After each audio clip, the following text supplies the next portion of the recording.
welcome you to Philadelphia, Pennsylvania. Here come the Eagles. They've been coming and getting them all year long. Only one loss all season. Brett Favre and the Green Bay Packers are in town with that matchup against Donovan McNabb and the Philadelphia Eagles.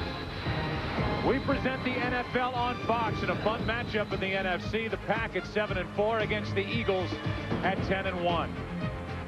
And now welcome to the broadcast booth, everybody. I'm Joe Buck, Troy Aikman, and Cris Collinsworth in just a second. Well, here's Green Bay starting 1-4. They've won 6 straight. Now with what's going on in Chicago, they're looking at a full game advantage in the NFC North if they can win today. On the other side, you've got the Philadelphia Eagles with what's gone on with the Atlanta Falcons today and the egg that they laid against the Tampa Bay Buccaneers. They've got their sights locked in on home field advantage throughout the playoffs in the NFC. You, sir, are first. And to you, I ask, what, if you want to put your finger on one thing, do the Eagles have to do to win today? Well, I think when you look at the Philadelphia Eagles and what they do, they're going to continue with that defensively at least. Jim Johnson likes to bring pressure on the quarterback. He likes to put the blitz on him. And it doesn't matter that Brett Favre is the quarterback on the other side for that team. On the offensive side of the ball, in the last 3 games, this is an Eagles team that has run the ball more than they have thrown it. That will not be the case here today. They're going against a young, inexperienced secondary of the Green Bay Packers. I would expect Donovan McNabb to come out and throw the ball early, and I would expect him to have a big day throwing the football.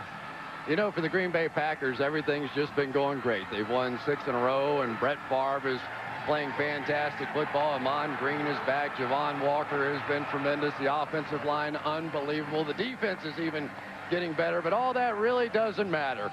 If they ultimately want to get to the Super Bowl, they have to find a way to come into Philadelphia and knock off the Philadelphia Eagles with all the history behind them, 4th and 26, and all that goes with it. So today's the day they would like to get jump-started on that opportunity. You said it.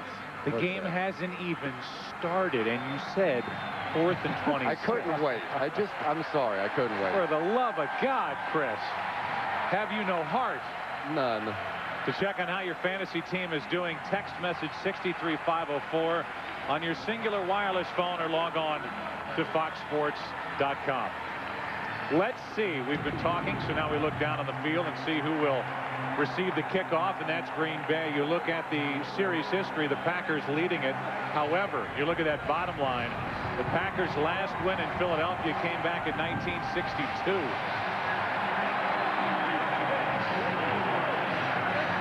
Six straight losses for the Pack here in Philadelphia. And there's a guy regarded as the best at what he does for any team in the NFL, Brian Dawkins, the free safety for the Eagles. He'll get an early shot at the Green Bay offense as Robert Ferguson takes his opening kickoff. And he's out of bounds just shy of the 20. Ripped out by Matt Ware. And old Jason Short was over there for good measure as well for Philadelphia. Career record here in Philadelphia for Brett Favre. The red-hot Brett Favre is 0-3. And he was just named the NFC Offensive Player of the Month for what he did guiding this Packers offense in November.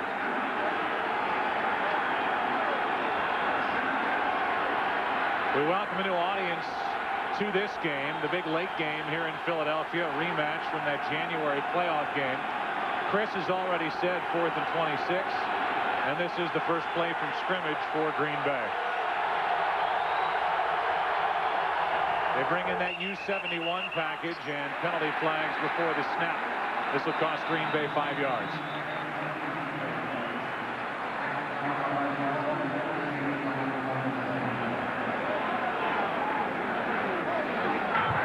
Ball start.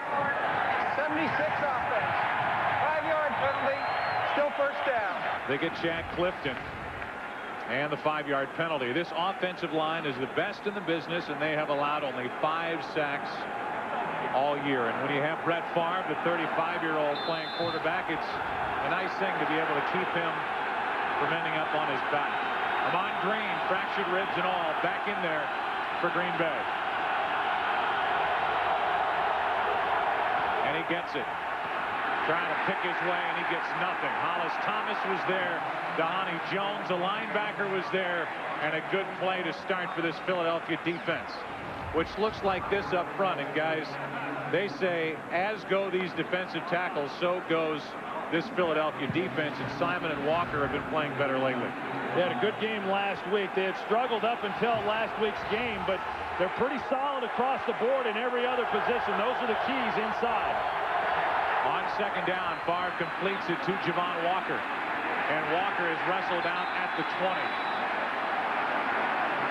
A 5-yard gain. Lito Shepard on the coverage.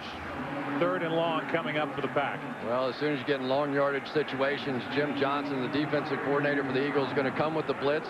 They come early there. Brett Favre sees it and picks it up, but you only gain 5 yards, so advantage Johnson on that one. 3rd down and 9.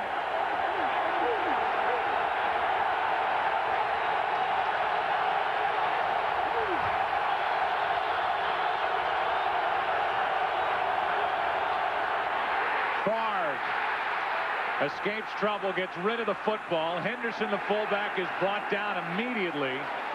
Good play by Nate Wayne, the former Packer. And with pressure by Javon Cris on the play, a stop for the Eagles defense on 3rd down. One of the real key matchups in this game is Mark Tauscher working against Javon Cris. That time they only rushed 4, but because of Javon Cris and his ability to get around the corner and get pressure on Brett Favre, stop him there on 3rd down. You know, everybody wants to talk about Terrell Owens, but on the other side of the ball, what a difference the freak has made for the Eagles. Scott saying he's playing better this year than he has in 3 years. A line drive punt. Dexter Wynn from inside the 35.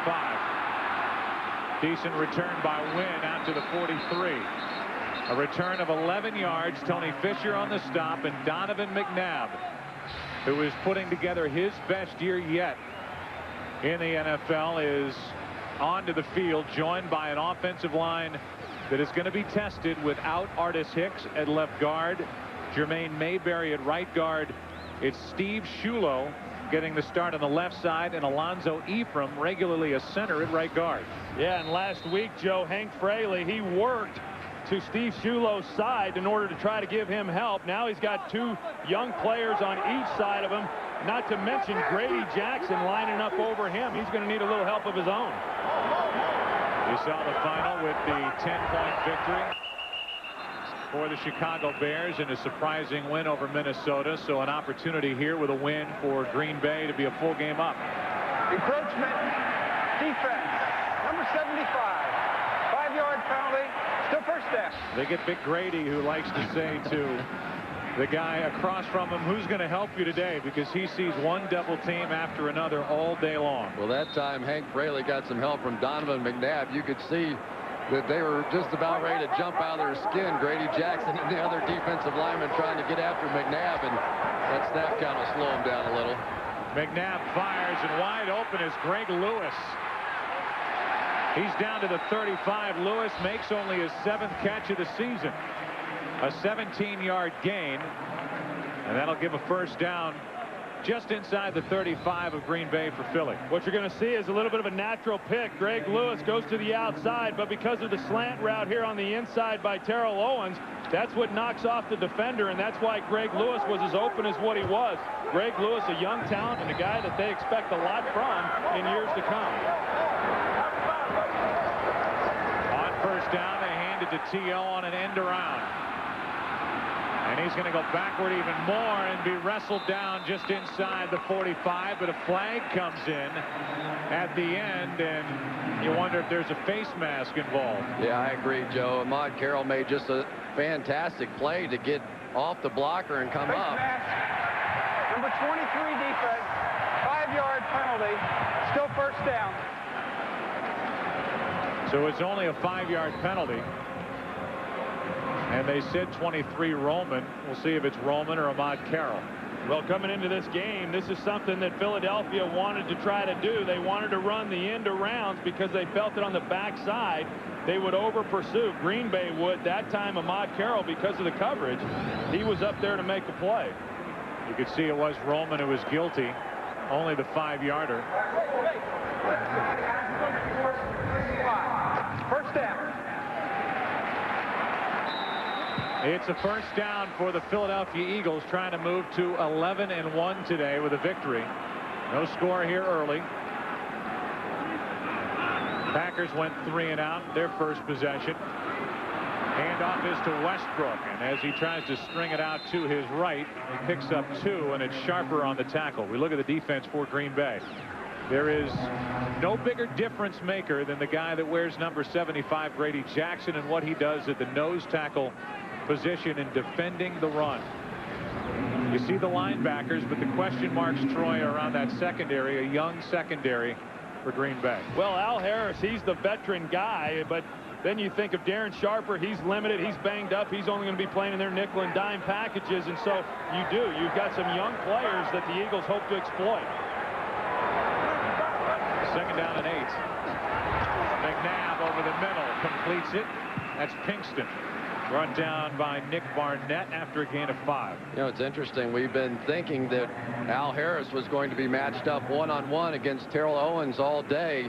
That was the plan, and yet basically what we've seen thus far out of the Green Bay Packers defensively are zone defenses. A lot of teams are just trying to find any way that they can to take away Owens, but over the last couple of weeks, it's been Westbrook, it's been Pinkston, it's been other guys stepping up, so you can't just defend T.O. anymore. Mike Sherman, the head coach of the Packers, will tell you that they're not very good playing the zone defense with the young guys back there. Out of the backfield, it's Westbrook. Penalty flag on the play, and Westbrook scoots out of bounds shy of the 21 with a 1st down. But again, penalty flag is down on the play. We'll see if the 1st down will stand for Philadelphia. The Eagles were in that bunch formation. Then they brought Westbrook out. You wonder if they had a pick. It's against Green Bay, so this will be a 1st down for the Eagles.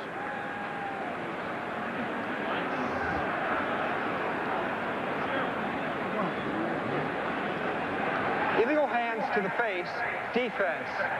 5-yard penalty is declined. 1st down. So a 1st down to the ball just outside the 21 for the Eagles. Left. Down right.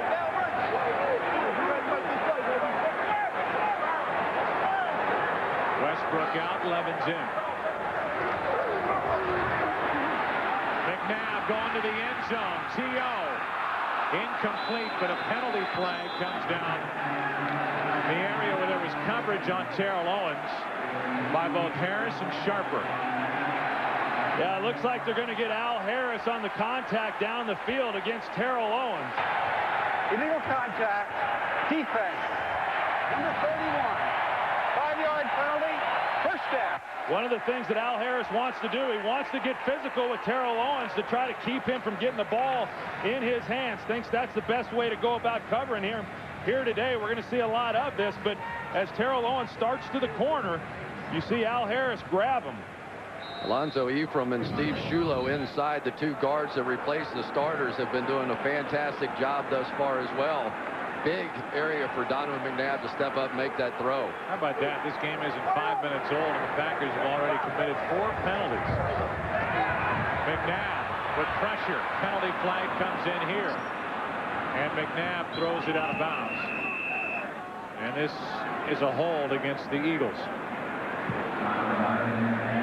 It's a great job that time by the Packers of not overcommitting to a scramble by Donovan McNabb. They're so worried about not his running for 5 or 10 or 15 yards, but his ability to make big throws in the passing game once he starts scrambling around. Holding. Offense.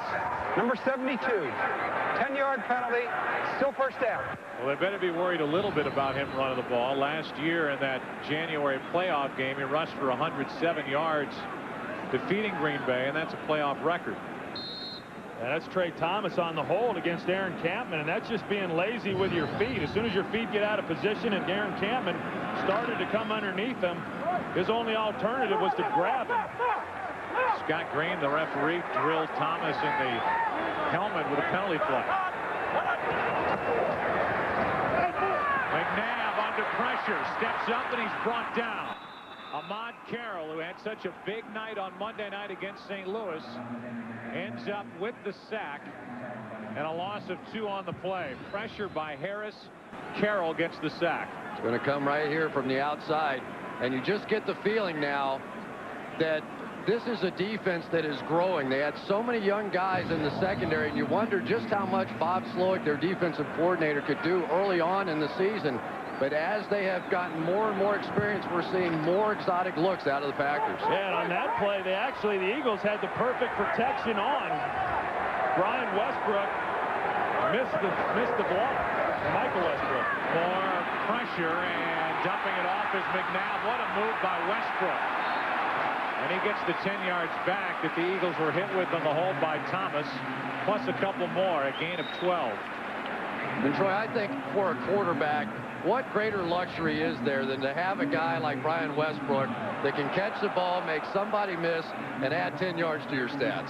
Well, there's no question. I mean, he's so versatile, and what you can do with him as far as just splitting him out, putting him at the wide receiver position, have him run routes out of the backfield. I mean, he is quite a weapon, and he creates more matchup problems for a defense than anyone else on the field. No running back across the NFL has caught more passes in Westbrook. McNabb, the ball is taken away. And the Green Bay Packers end up on top of it. It was Colin Jenkins who knocked it away, and it looks like Colin Jenkins is the one that ends up on top of it. And Colin Jenkins has really been one of the big surprises for this football team. He plays hard each and every week and makes a huge play here, getting the ball back for Green Bay.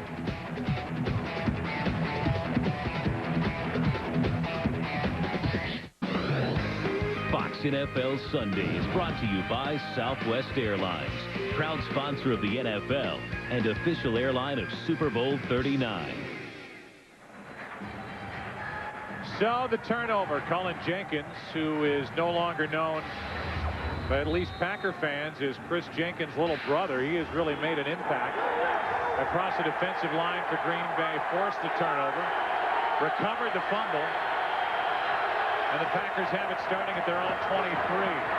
They hand to Ahman Green, who missed last week with cracked ribs. Nice gain of 6 yards on first down.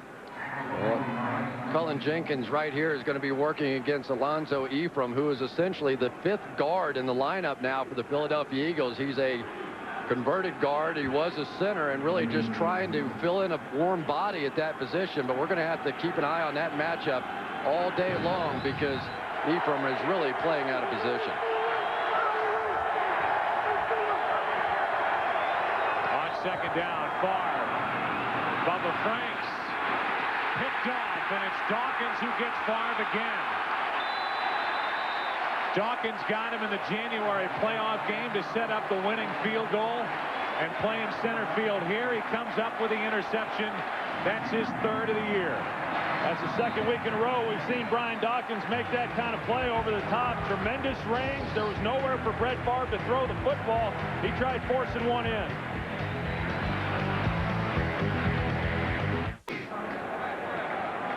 Dawkins gets the interception. If you talk to Brett Favre, he'll say, I don't know really much about my stats. I don't care anymore about my stats. He wasn't exactly sure how many touchdowns throws he had this season as Terrell Owens gets it on the reception and picks up 6, but he does know how many interceptions, and Favre now has 12.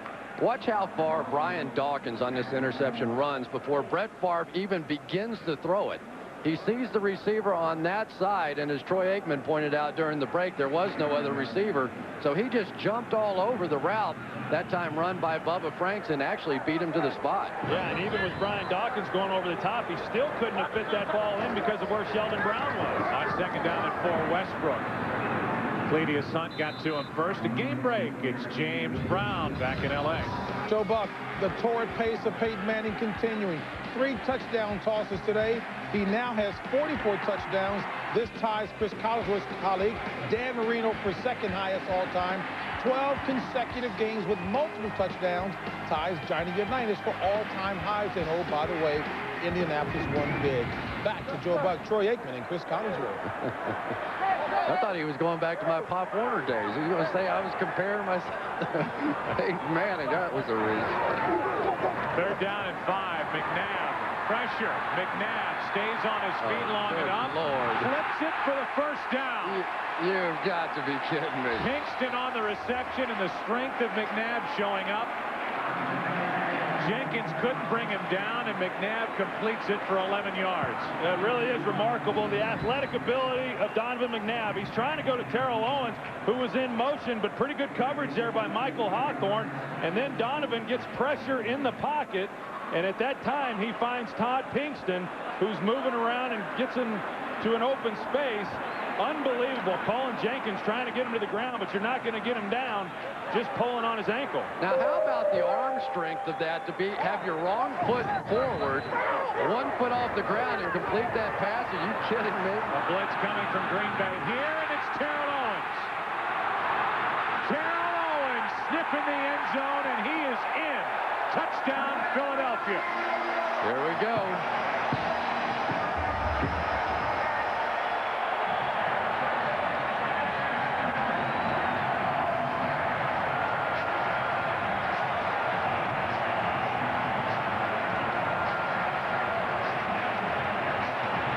If you're waiting for a great touchdown celebration, I just think we saw Terrell Owens maybe unprepared for an early touchdown. Well, it's really pretty remarkable because the Green Bay Packers struggle when they get into zone coverages. That time they completely turn the zone loose where Terrell Owens is running through.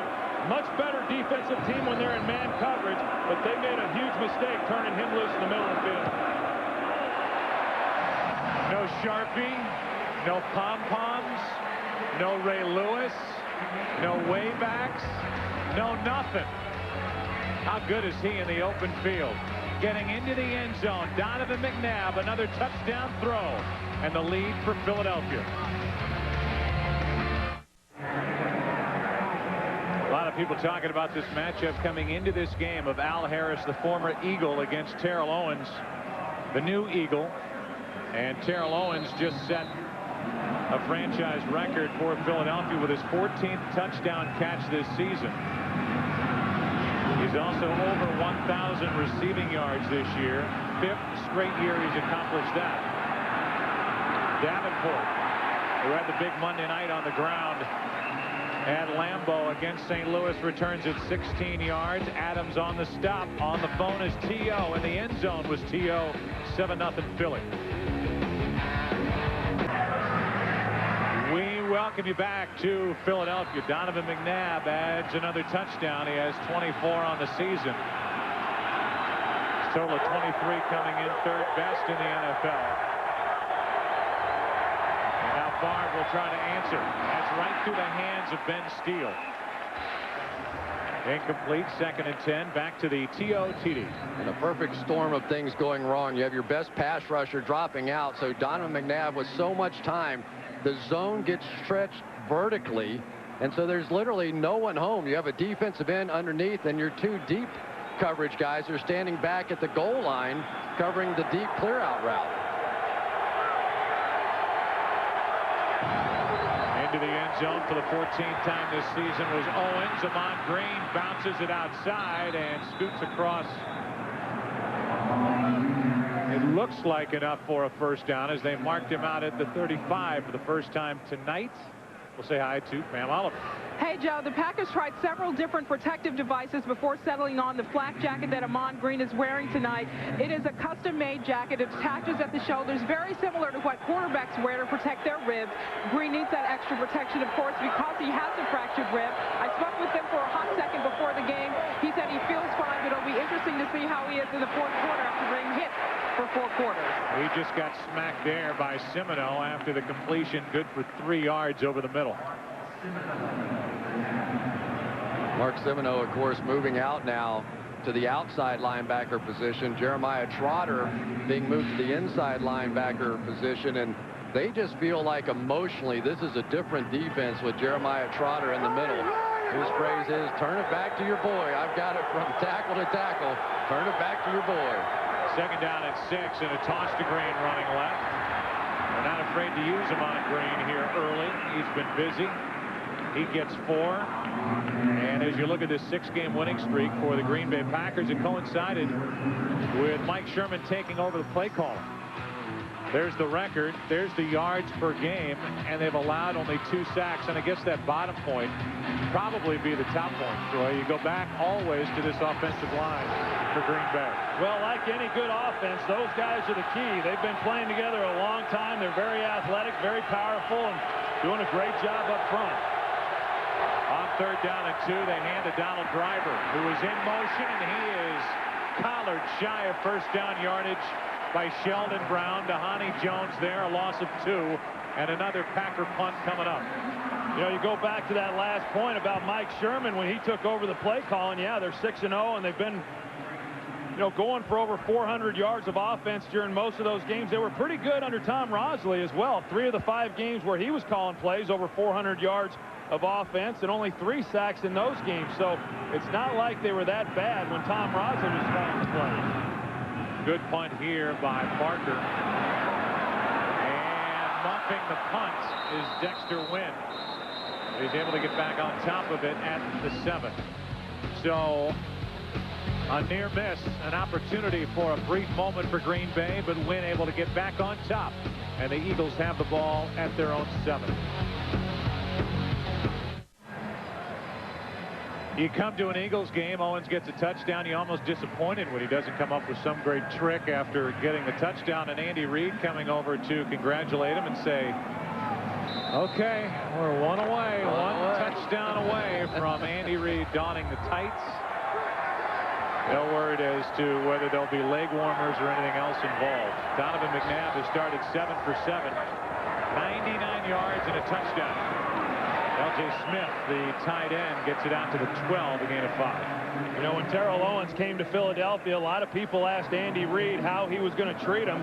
You know, obviously we're well aware of some of the things that happened with Terrell Owens in San Francisco, and he said, hey, I'm going to coach him up just like I do anybody else, and when he needs me to get on him, I'm going to get on him, and when he does a good job, I'm going to go over and tell him a good job. And we saw a great example of that right there after the touchdown reception. And that's one thing about Andy Reid. I mean, he does a good job of keeping everybody in line and treating everybody fairly. Under 3 to play in this first quarter. Donovan McNabb has time, and the catch is made stretching, trying to get first down yardage is the fullback Josh Perry. And we'll see where they mark it. Might be just inches shy. Philadelphia Magazine, a fantastic publication. I read it cover to cover in my hotel room 3 different times. Has Andy Reid on the cover, dressed up with the triangular hat and the whole Philadelphia thing. We talked about last week. He's got the more conventional hat. It's tough to get a headset over the triangular one if you're coaching on the sideline, and he is wondering if they're going to give Josh Perry enough yardage, that little stretch out, for a first down. I thought the cover of that magazine was so good, Joe, I couldn't even get myself to open it up. Well, you're really missing something. Really? Yeah, it's good. It's good. There it is, inches shy, so 3rd and inches coming up for Philadelphia. You know, I thought it was interesting. They had an article on Andy's wife, Tammy, and she asked him, why did you have to make a bet that you're going to wear a cat suit if he gets 15 touchdowns? And he turned around and said, do you know how many touchdowns 15 is? There's no way he's going to get 15 touchdowns. And here it is. We're not even very far into the season, and there's Andy Reid throwing a red flag. Caliendo's got nothing on that guy. You see Frank Caliendo during the pregame show with that Andy Reid piece? Brokaw, Andy Reid. I like it. It's pretty good. It's not bad. This guy likes his get-up, doesn't he? He does. He likes the red flag. He'll be wearing it for the rest of his life, to work, to church, everywhere, now that he's been on TV. He'll be using it at the gas station in the morning when he's changing oil. 3rd and 1. Here's Westbrook, and he is wrangled down. What a play by Niall Diggs. You know, I thought Niall Diggs a week ago played one of the best games I've seen him. He has really started to run through a lot. We're seeing him use his speed. He was banged up a lot last season and not able to really show what he was fully capable of doing. Now we're seeing the acceleration. We're seeing the speed as he comes through and makes play after play in the backfield, and a huge one there for the Packers. Hopefully get this momentum turned back for them a little bit. Niall Diggs leads this Green Bay team in tackles for loss. On that play, just back to the line of scrimmage with Westbrook, and that forces the punt by Dirk Johnson.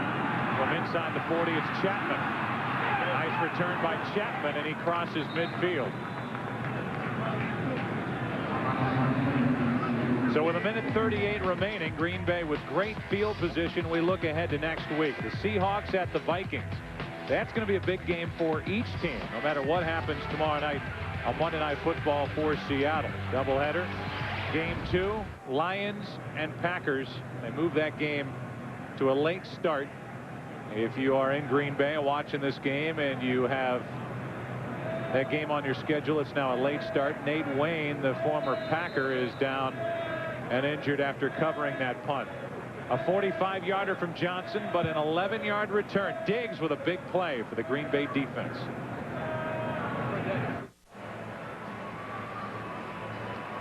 Nate Wayne was helped off the field. He's missed the last couple of games with a pulled hamstring, and it looks like it got him again.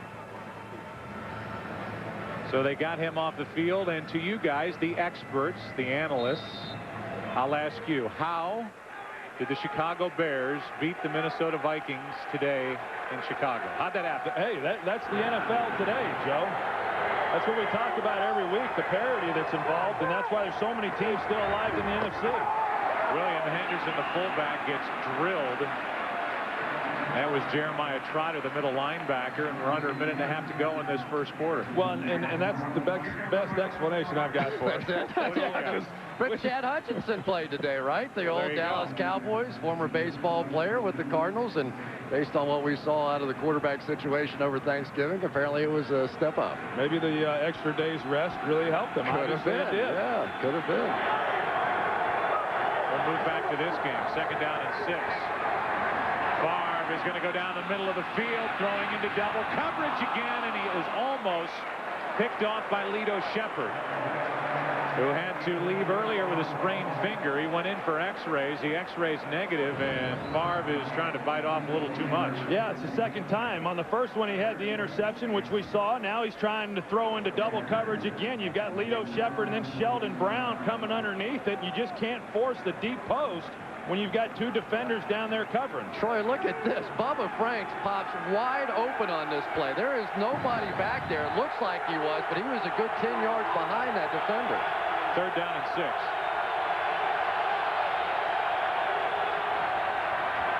Favre over the middle, completes it for a first down at Chapman, and there's a penalty flag on the play. Yeah, he got held as well, but he made the catch, so that'll be a completion. Sheldon Brown grabbed him coming out of the cut. Illegal contact. Defense. Number 24. Penalty is declined. First down. You know, Jim Johnson's certainly not afraid to put these corners out on an island. They brought Brian Dawkins on the blitz. You've got one-on-one. Didn't get a lot of him, but enough to draw the flag, as you're going to see Brian Dawkins coming in on the bottom. He gets blocked up, but Jim Johnson has never been nervous about making his cover guys cover one-on-one. Favre sets up a screen for Amon Green. Has a blocker in front of him. That was Wall, and Green is down to the 10. These guards for Green Bay can really run. Mike Wall was out in front of that play and provided Green enough room to pick up 17. And I think Mike Wall is probably the most athletic offensive lineman in the National Football League. He's big, he's strong, but he can also run like a deer, and that's what allows them to get out on the edge. You see Gray Rugemer, and early on when he first started playing for Mike Flanagan, you didn't see him pulling out too often either, but that time you got both those guys out in front. And then, of course, a good runner in Amon Green, you're going to be able to pick up some key yards. We are finished with 1/4 of this rematch from the January playoff game where the Eagles came back to win it. Green Bay Packers with their 6-game winning streak riding into this game against the 10-1 Philadelphia Eagles. 7-0 Philadelphia. Green Bay on the move. Back after this. The Philadelphia Eagles turned a Brett Favre interception into 7 points. 41-yard touchdown hookup between Donovan McNabb and Terrell Owens. And now after a good stand defensively by the Pack and that play by Diggs, 1st and goal for Green Bay, down 7. We start the 2nd quarter. Penalty flag comes in. And with Davenport running, this is going to be a 5-yarder against Green Bay. So it's been a sloppy start penalty-wise for the Pack. Offense, tight end. 5-yard penalty, still first down. And you go back to the game a season ago in those playoffs, and the difference in the game was the Green Bay Packers were twice inside the 10-yard line and came away with only 3 points. In this game, you have the best red zone offense in Green Bay going up against the best red zone defense in the Philadelphia Eagles. This is where these types of games get decided. First and goal from the 15. And the pass is bobbled and picked off by Brown.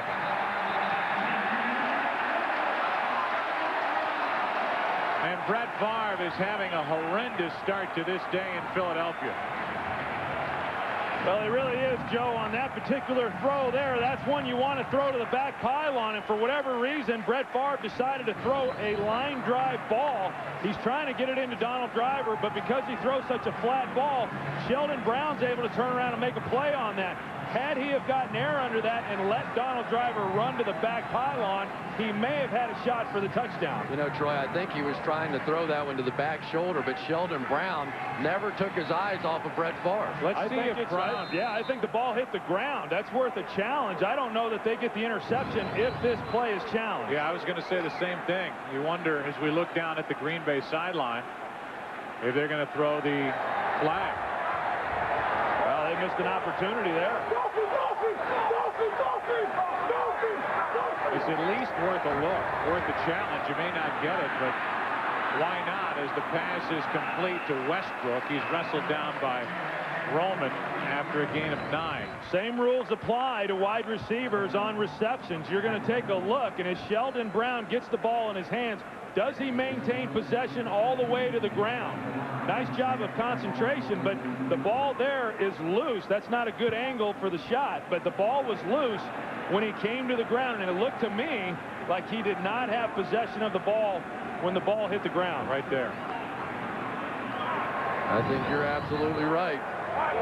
But no challenge by the Green Bay sideline. And McNabb fires and hits Terrell Owens out to the 25, first down. Yeah, we go back to that touchdown pass to Terrell Owens when the Green Bay Packers were in zone coverage, and the Packers are really a better man-to-man coverage team because they know who they've got. They're a young secondary, and when they get into their zone coverages, a lot of times they have breakdowns in assignments for that very reason. Al Harris, who was supposed to be playing man-to-man on Terrell Owens throughout the day, they gave up the zone coverage, and that's why he was able to get the touchdown earlier. Ahmad Carroll wrestling with Todd Pinkston, injuring himself on that last play. He's getting help getting off the field as we take a break. It's about as nice and evening weather-wise as you're going to find in early December in Philadelphia. It is beautiful, and it has been an ugly start for Brett Favre. Night and day difference between McNabb and Favre here in this first half. McNabb has yet to throw an incompletion. That continues thanks to a great catch by L.J. Smith. Reaches behind him to get it, and a 20-yard completion for McNabb, who's 12 for 12. And you just got to think the Green Bay Packers are in trouble right now. Ahmad Carroll was a terrific young cornerback, getting better, and now they're down to another rookie and Joey Thomas having to get in there. And Troy, I just can't imagine they're going to play very much man coverage at all from here, which takes away their ability to blitz and play pressure defense. They're just going to have to sit back, and McNabb's going to pick them apart. Carroll's back in the game. He's in right corner at the bottom of your screen. Handoff is to Westbrook. Stringing it out to his left. He's got a first down as he dives out of bounds at the 41, a gain of 14. Well, I think, though, Chris, if when we were talking with Mike Sherman, he said that the man coverage is what they do best, because of the fact that they are such a young secondary and knowing that that's their guy and just being able to lock up on them. And they have been beaten at times because of that approach. And there's no question that when they get into the zone coverages, they have some problems. And so they're really caught in somewhat of a quandary. Are we going to play man? Do we match up well against these guys? The answer is no. Or do we play zones and allow Terrell Owens and these other guys to run through those zones uninhibited? Westbrook was split out wide to the right at the top of the screen. Dorsey Levin's coming out of the backfield. on the reception, and Levens, a former Packer, gets 9. Well, thus far, just about all we've seen are zone defenses, regardless of who's on the field for the Green Bay Packers. And I can tell you this, if the pass rush of the Packers doesn't get a little bit better, they are going to get destroyed in this game, because Donovan McNabb is just sitting back there holding the ball. The zones are getting stretched in a deeper and deeper way. There's all kinds of holes in a defense when it gets stretched like that. There's no way to stop them without a little bit of pressure.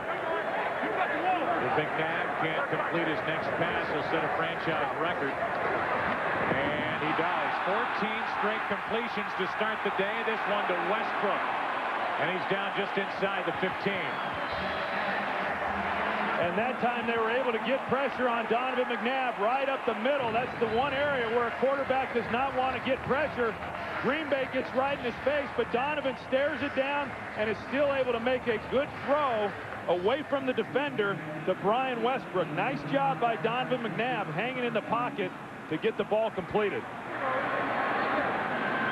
I'll just bring it up. I know you guys agree that with all the focus on Terrell Owens and Donovan McNabb, the start he's had, Westbrook can be such a difference maker, and he was not available for that playoff game last January. The torn tricep. That's out of the reach of Josh Perry, or at least off his hands, and that's the first incompletion for McNabb, who started 14 for 14 for a club record. And they might bench Josh Perry for that one. Pretty good throw right there, too. But, Joe, you bring up a good point. And you watch this Eagles team on film in that playoff game a season ago. They didn't have Brian Westbrook. They didn't have Terrell Owens. They didn't have Javon Curse. And how much different this team looks when you watch them on film this season. They have so many more ways to beat you than what they had a season ago. One guy they did have, though, Freddie Mitchell. The legend. Second down and 10 for the Eagles. Westbrook out of the backfield. Barnett forces him out of bounds, shy of first down yardage with 10:59 left to go in this half. Westbrook got 5. Now you take a look at what the Eagles are doing with Terrell Owens. They send him in motion, and then he's going to run what's called an angle route. And as he comes underneath, it collapses the defense and then opens the outside swing route to Brian Westbrook. Take a look as Terrell Owens there runs the angle, and then you've got nothing but open space on the perimeter and get the ball into one of your better runners' hands. Pretty good play by Nick Barnett, who was guilty on that 4th and 26 in January. Now in his second year, showing some speed. Third down and 5. McNabb comes back to this side of the field. Westbrook, touchdown, Philadelphia.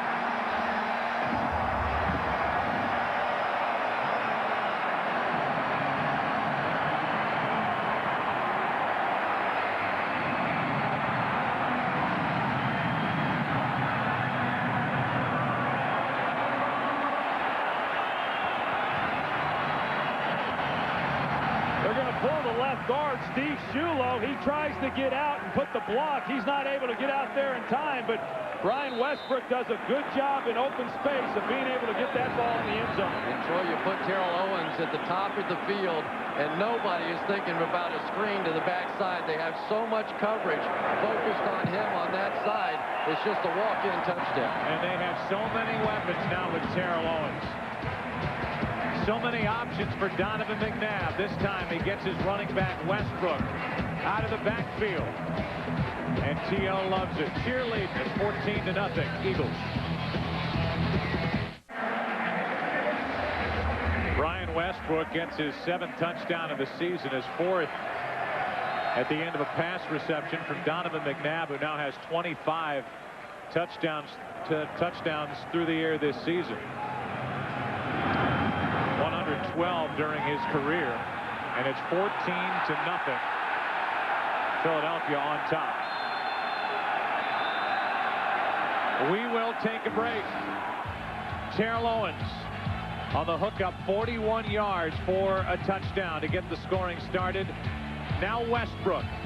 6 different Eagles have caught touchdown throws this year from McNabb. Philly having fun. Brett Favre was talking about the Monday night game with all the hoopla surrounding his 200th consecutive regular season start, saying that's the last thing I needed was more pressure. Well, there was pressure, no doubt, coming in to this game against Philadelphia with a history between these two. And you see the day for Favre compared to McNabb. 16 out of 17 is Donovan. 2 touchdowns compared to the 2 picks thrown by Favre. Toss to Amon Green.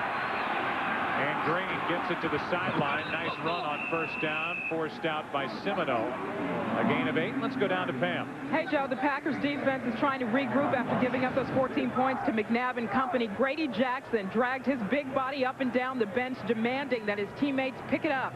The former Eagle, Al Harris, told his teammates that if each guy handled his own business, they would be okay. Back to you. All right, Pam.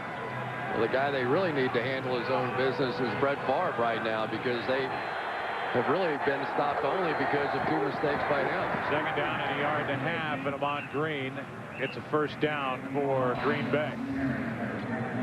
As we take a look at Amon Green, we see that he's not wearing the protective sleeves that he used to wear throughout his career. He stopped wearing them 6 games ago against Detroit, and during that time has not fumbled the ball 1 time. So Mike Sherman certainly didn't feel like removing the sleeves has had anything to do with him not fumbling, but he has not fumbled since he quit wearing them. I wonder how he'll hang on to the ball today, dealing with that flak jacket around his middle, trying to cradle the ball against his body. Najee Davenport, who was so impressive in his first start on Monday night, with a nice run, picking up 6 after gaining 178 yards on 19 carries, shredding the St. Louis defense. And he was doing it, Joe, at about 85% health by his own estimation. He's been battling some hamstring injuries. Both hamstrings have been giving him some problems. He's got bruised ribs as well, playing here today. And what a load he is, and what a great game he had last week. Restricted free agent next year is Davenport. Second down and 4. Davenport gets it running left, and it was Michael Lewis, the safety, chasing that play down. A loss of 1. Michael Lewis and Javon Cris, both that time. The Green Bay Packers have a fairly slowly developing running game. They're going to pull people around, pull them up and through, and in order to stop it, you have to meet them in the backfield and create a pile. That time, Javon Cris created the pile, and Michael Lewis came around the top and cleaned it up. And it's a great example that not every time when you bring the blitz is it for pass play. Sometimes you have run blitzes. That's what Michael Lewis was on that play. Third down and 5. Favre is going to go down again. Corey Simon, who had only 2 sacks coming in, but had a sack and a half last week at the Giants, gets one here. And this is what Jim Johnson and this defensive staff has been waiting for from Corey Simon this season. When you've got an edge rusher like they have with Javon Cris, if you can then provide a guy who can bring pressure up the middle like Corey Simon does here, it just gives your quarterback nowhere to go with the football. Great job by Corey Simon, showing some quickness coming off the ball. And Troy, that's the first sack this Packers offensive line has given up on 3rd down all season. And only the 6th overall. It's Wynn on the return. And Dexter has nowhere to go. Brought down by Navy's covering the punt. Corey Simon, an unrestricted free agent to be, celebrating. He's getting hot at the defensive tackle position for Philadelphia.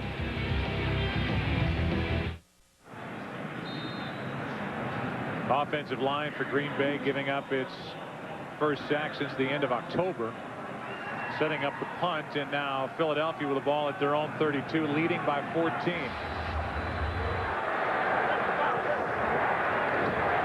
McNabb has all day, fires, and the pass is caught. Out to the 40 is Greg Lewis. We already talked about 4th and 26.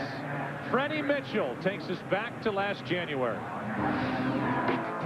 Divisional playoff, 4th and 26. Have you heard of that?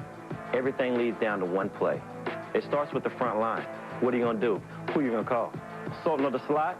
A Fredrin? Fred X? Oh, first down, Freddie? I think I got what you're looking for. The people's champ. There it is. The champ is here. Second down and 2. What was the Fredrin? What was that one? The best part of that whole thing is him looking down to compose his thoughts before he looks up at the camera. Carroll is coming on the blitz. Terrell Owens out of his reach with Roman, the safety, on his back. By the way, McNabb has completed passes to 7 different receivers today. the people's champ has been shut out to this point. Well, give him time. I mean, he usually gets us one during each game, but they bring Ahmad Carroll off the edge, and he got a safety on Terrell Owens because they brought the corner on the other side as well. And you've got to be real careful if you're going to bring pressure like that and you're going to have that kind of one-on-one matchup. You better get to the quarterback, and they failed to on Donovan on that play, and they could have given up a big one. Now, the one good thing the Packers have going for them is both their safeties in this game, Mark Roman and Baju, both former cornerbacks, so they can do a little bit of that. 3rd down and 2, and the pass is complete for a first down. Dorsey Levens has 5. You know, you talk so much about Tom Brady and the remarkable win streaks that he's had and all that goes along with that with the New England Patriots. But Donovan McNabb now, since he recovered from his injuries a season ago, is 19-2 as a starter. 19-2. And there were times that he didn't have his main weapon, Brian Westbrook. He certainly didn't have a #1 receiver a season ago. And yet he just kept finding a way to win games. And now that he has these weapons back, he has been incredible this year. First down, McNabb with a ton of time guns it, and a penalty flag comes in. Pinkston with the rookie Carroll on him, and the flag was drawn in that spot just outside the 40-yard line, and it looks like they're going to get Ahmad Carroll. Well, and that's part of the problem. You know, they've shown defense. Number 28, 5-yard penalty, first down. Green Bay had shown a lot of zone coverage early in the game, and now they're going more to man-to-man coverage, and so you've got Ahmad Carroll. You saw the grab there, and that's the predicament that this Green Bay defense is in. How are they going to do it? If they can't get pressure up front with 4 guys and they allow them to play some zone coverages, they got to go man. They've got to bring pressure, and that's the problems that the Philadelphia Eagles are presenting for this defense. McNabb fires and off the hands of Pinkston. You're looking at the scores that are zipping by on the top of your screen. A 14-0 Washington lead over the Giants with Eli Manning at quarterback. And the Giants are slip-sliding away. The early game headliners, Week 13, Peyton Manning up to 44 on the year. Had a bad day today. Yeah, only 3. Sin Muhammad of the resurgent Carolina Panthers with 10 catches. I mean, you think about the injuries that Carolina has had at the tailback position. Stephen Davis, Deshaun Foster, Stephen Smith, their go-to wide receiver, and yet they've caught fire here, and now they're winning games. 2nd down and 10. And McNabb had to jump up to get that one away, and he completes it to Terrell Owens. Owens is wrestled out of bounds at the 41. Looks to be just shy of a first down by Al Harris making the play. The former Eagle. Yeah, and this time what you're going to see is you got Terrell Owens in the backfield, and he's going to run an option route. So he comes up one-on-one on Al Harris, and because of that, you run out of the break rather than hook it up. And I can tell you that when you've got a receiver like Terrell Owens coming at you out of the backfield, it makes it extremely difficult on a defensive back then when he's got a 2-way go, and you don't know which way he's going. 3rd down and 1. McNabb keeps it. Throws it. Wide open is Westbrook. Boy, they make it look easy. Touchdown, Philadelphia.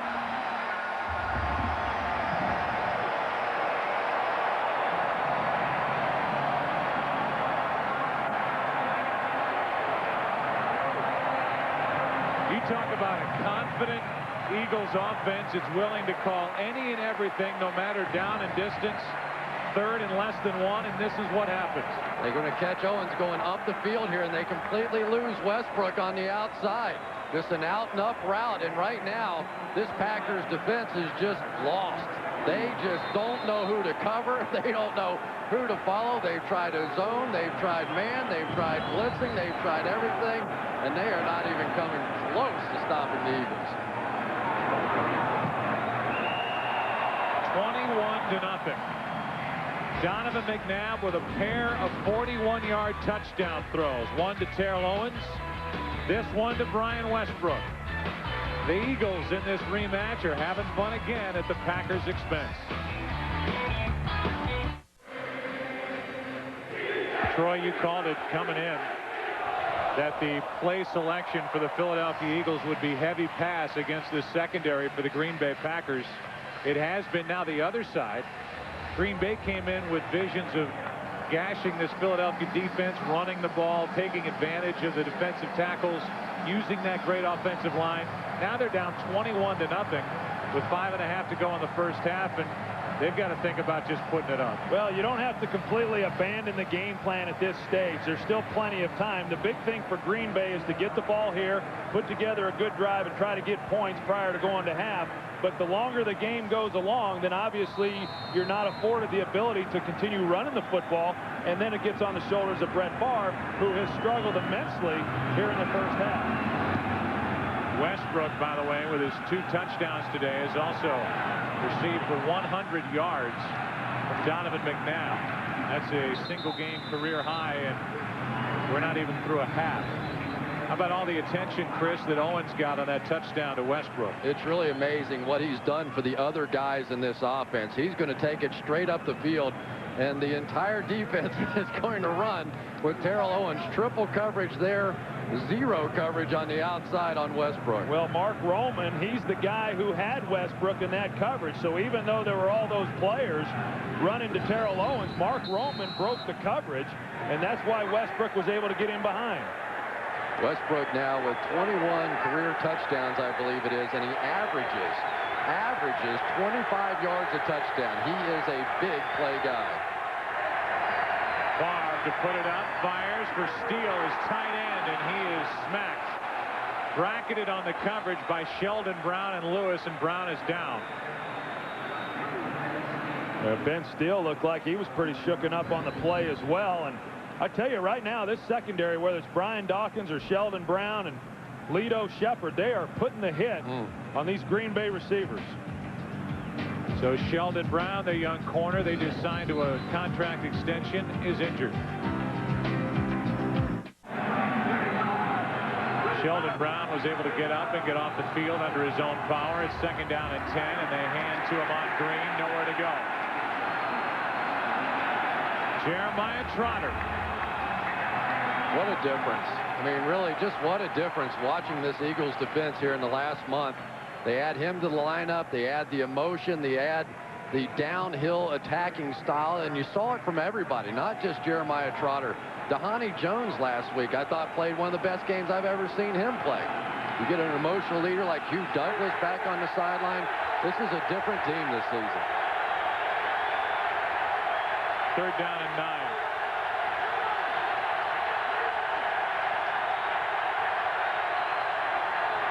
Four-man rush.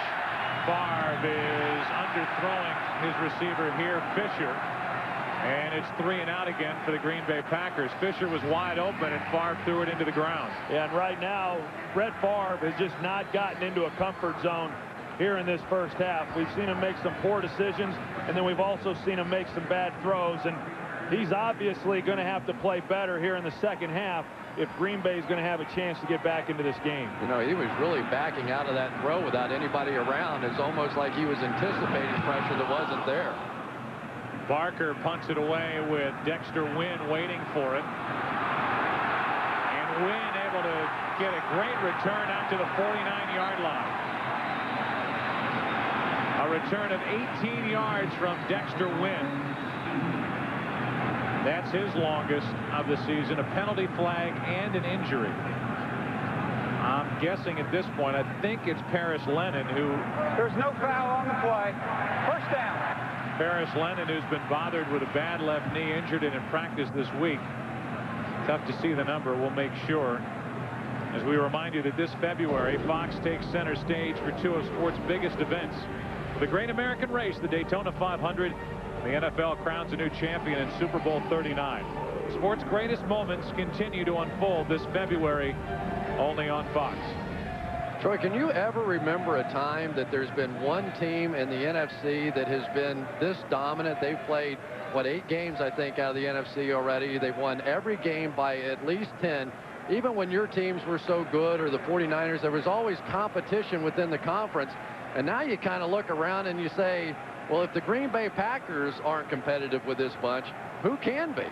Well, that's exactly right, Chris. And really, it's not even just this season. When you look at what the Eagles have done for the last several years, I mean, since 2000, the Philadelphia Eagles are 44-12 against NFC competition. I mean, that's just utterly dominant in that conference. And, you know, we've talked about it before, the things that they do, their personnel decisions, and the good coaching that they have. They've done a remarkable job.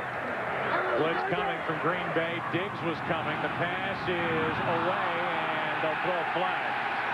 Ahmad Carroll with his hands on his hips again. Todd Pinkston, the intended receiver, and this will be pass interference. Carroll's had a rough night. Yeah, it really has, and he was in position, and he didn't have to make this grab at the end. He was going to have the play made for him because it was going to be overthrown. Defense, number 28, first down. But the one thing we've seen, Troy, is that Todd Pinkston, while he certainly has not been a #1 receiver, when he ends up on the backside in these man coverages, he has the speed to take off and go vertical and make plays. Well, that's really his strength, is his ability to get vertical, go up, and make a play. And he said it was disappointing that his opportunities have been diminished with the addition of Terrell Owens here offensively, but he's tried to remain patient, and here in recent weeks, his opportunities have, in fact, increased.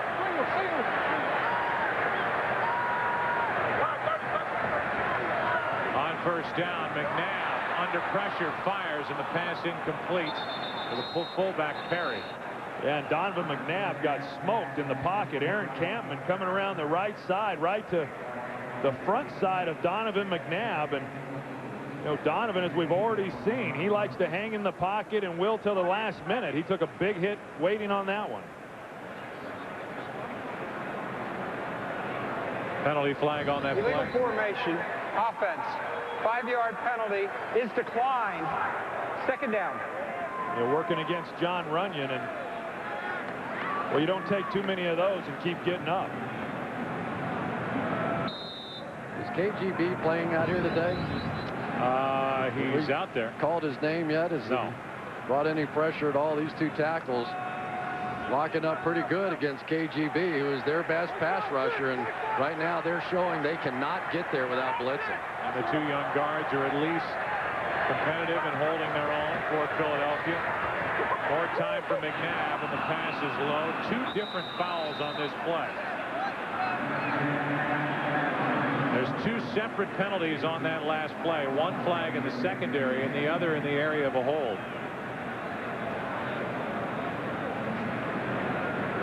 There are two fouls on the play that will offset. Holding, 68 offense, illegal contact, defense. Those penalties offset. Second down. Well, the reason we haven't seen KGB is Trey Thomas, number 72. Watch what he does here. Going to get his hands up a little bit, but just literally knock Villamilla off his feet and straight backwards. It is a size mismatch, about 250 pounds going against 350 pounds, and KGB has to start using that speed if he's going to have any impact at all in this game. Yeah, KGB, who's coming off 4 good games. He's had a sack in each of those 4 games. In fact, 6 sacks during that span. Second down and 10. McNabb with all day again. Pinkston. And Todd Pinkston has a first down to the 6th. The defensive line for Green Bay, even with the inexperienced Shulo and Ephraim at guards, not getting any pressure on Donovan McNabb. Well, and you've got man-to-man, and so it doesn't really matter. Actually, it was not man, it was zone, but it doesn't really matter what the Packers are trying to do when you consider Todd Pinkston and Terrell Owens and Brian Westbrook. And then you got Chad Lewis and L.J. Smith. They just got so many weapons right now on the offensive side of the ball that Bob Slowick, the defensive coordinator, he's got his hands full trying to figure out who are we going to slow down first. First and goal from the 6. McNabb rolls to his right, throws, Smith, touchdown. L.J. Smith gets his 4th of the year. And everybody's been in on the fun with McNabb spreading the ball around since the opening kickoff. And that's a great point, Joe, because that's exactly what Donovan McNabb has been doing, not only in this game, but throughout the season. Because of the weapons that I talked about, Donovan McNabb's been able to come back and find the open guy. He's not just been forcing the ball into Terrell Owens. This time they come out on the half boot. They got L.J. Smith coming out to the corner, get the ball in his hands, and he gets it in. You know, the amazing thing about McNabb is how trusted he is in the red zone. Coming into this game since 2000, in the red zone, he's thrown 70 touchdown passes and only 2 interceptions. So you look around and you wonder why Andy Reid's willing to throw it all the time. Because that guy right there never makes mistakes. He has kept everybody happy since the start of the year, and it's 28-0 Eagles.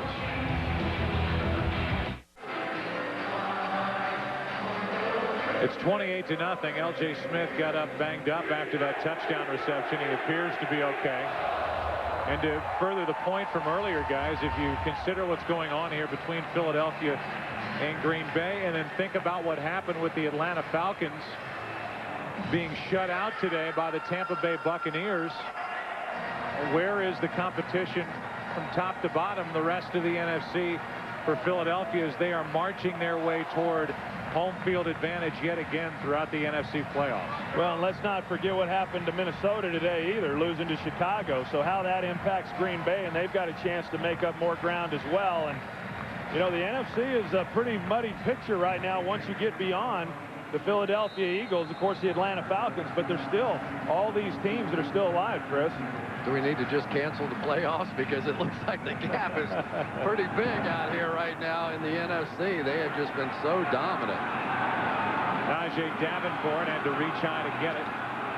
And Davenport gets it out across the 20. They'll mark him at the 23. The Eagles are on their way to their 11th victory of the year, which would be the 5th year in a row that they've accomplished that. It has happened a few times in history. The Cowboys 2 different times, including with Troy Aikman at the controls from 91 to 95. The other franchise to do it, the San Francisco 49ers. Terrell Owens was a part of that 98 squad from 94 to 98. And the Eagles are on their way. Handoff is to Ahman Green, and Green gets it to the 25, a gain of 2. I really think the untold story here thus far has been the play of this defense. According to the NFL statistics, the Eagles defensively are ranked 15th. And Troy, I know this is a pet peeve of yours, and yet when you look at the points they've allowed, they are tied with the Baltimore Ravens for the fewest points in the league. So I don't know how you can make a case that that doesn't mean you're the #1 defense in the NFL. On 2nd down and 8, Favre with time drops it off. Too low for Ahman Green, and there was nothing there anyway. Well, that's a great point, Chris. In fact, by the ratings that I compile on a weekly basis, they're ranked 4th. And I think too many times we place an emphasis on yards gained, and you're right, that's not the way you should measure whether it's an offense or a defense. And the Eagles do a great job keeping people out of the end zone, sacking the quarterback, creating turnovers, and those should be reflected in how well they're doing as a defensive unit. They're looking at the ankle of Gray Rugemer, so Scott Wells is now in at center. Snaps it to Favre in the shotgun, and Favre, there's just nowhere to go. He can't throw it anywhere. He can't run it anywhere.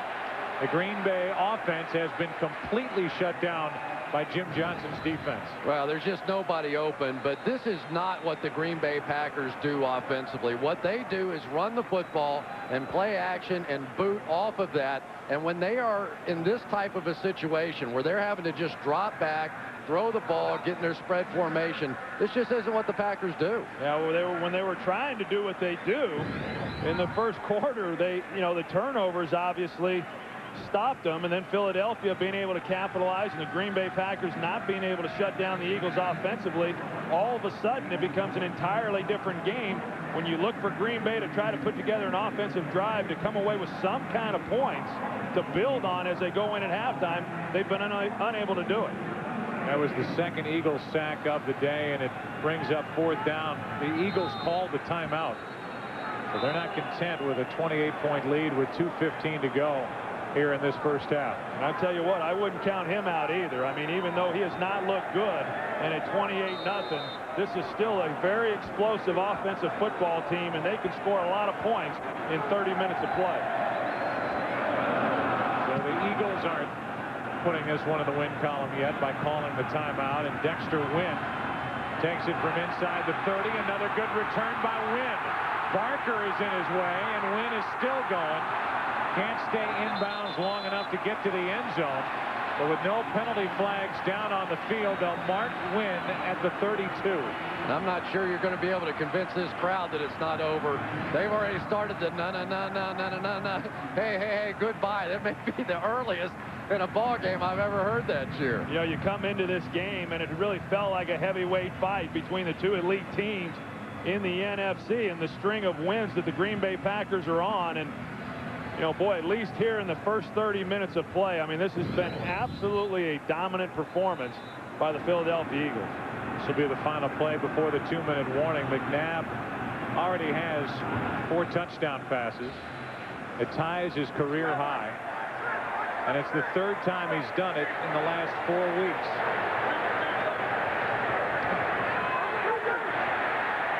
McNabb with all day fires in a wide open Terrell Owens on the other end. Boy, what a throw that was. There comes a little bit of the bird. That was the one he left off on the touchdown. Woo, laser shot. McNabb just showing off his wares in this matchup against the Green Bay defense. That last one good for 20.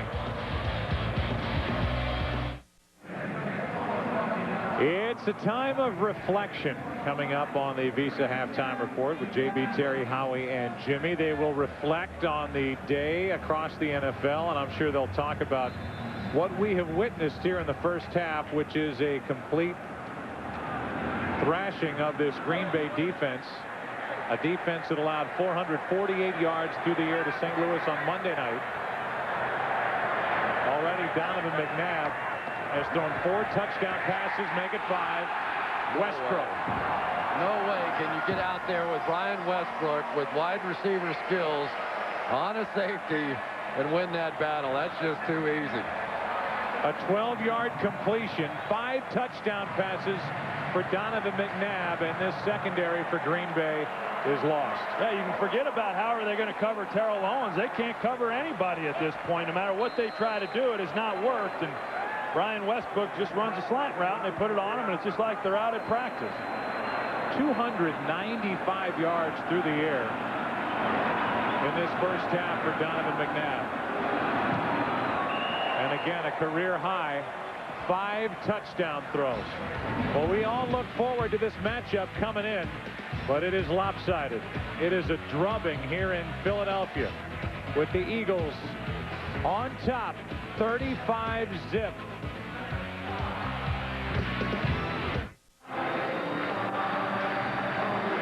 Brian Dawkins leading the cheers as he leads this defense to a great first half.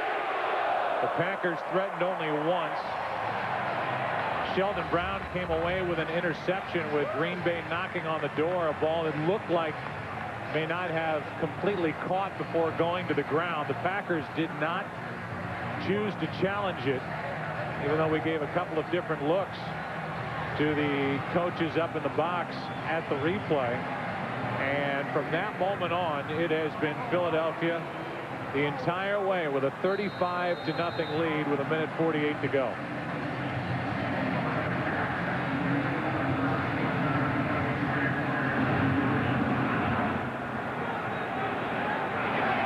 Antonio Chapman now. Akers gets a chance to show off his leg. The touchback. It has been a struggle for Brett Favre. Picked off there by Dawkins. Threw into double coverage here, incomplete. And then here's the interception by Sheldon Brown. He hasn't had time, and even when he's had a little bit of time and some receivers open, he's missed them. Well, and talking to Andy Reid, and you ask him, you say, what do you know from when you worked with Brett Favre on how to try to defense him? He said early in the game, want to get his feet moving, give him some different looks, don't let him get settled in, throwing on rhythm, and that's exactly what Philadelphia's been able to do. They've been able to keep him off balance throughout this first half, and he's made bad throws and bad decisions. With 1:48 to go, it's another incompletion, and Dawkins getting a mid in there to pound Antonio Chapman at the end of it. And I think it's interesting when you talk about Philadelphia offensively, how many times do you talk to football people and they say you have to be able to run the football if you're going to win in the National Football League? The Eagles have run the ball 5 times in the first half for 7 yards. They have 302 yards of total offense, which just goes to prove to you that you don't necessarily have to run the ball. You just have to be effective at whatever it is you're trying to do. Mike Martz just screamed out amen as he's watching back in St. Louis after the Rams' victory at home over San Francisco. Javon Walker, one of the few completions for Favre in this half, good for 13 yards and a first down, and it goes without saying that with 3 timeouts remaining, I mean, you still have to try and play. You got to get down the field and get some points if you're Green Bay before half. Well, this is a big drive. I mean, there's no question that right now when you're looking at 35-0, I mean, you've got some time on the clock, you've got timeouts, and you have to be able to put something together. I think this is a critical drive for Green Bay, whether it's a field goal or a touchdown, if they're going to have any chance of getting back into it in the second half. Aikman and I come back out in the second half. I bet number 4 does. Pass is incomplete. Maybe not. He doesn't get a little help somewhere.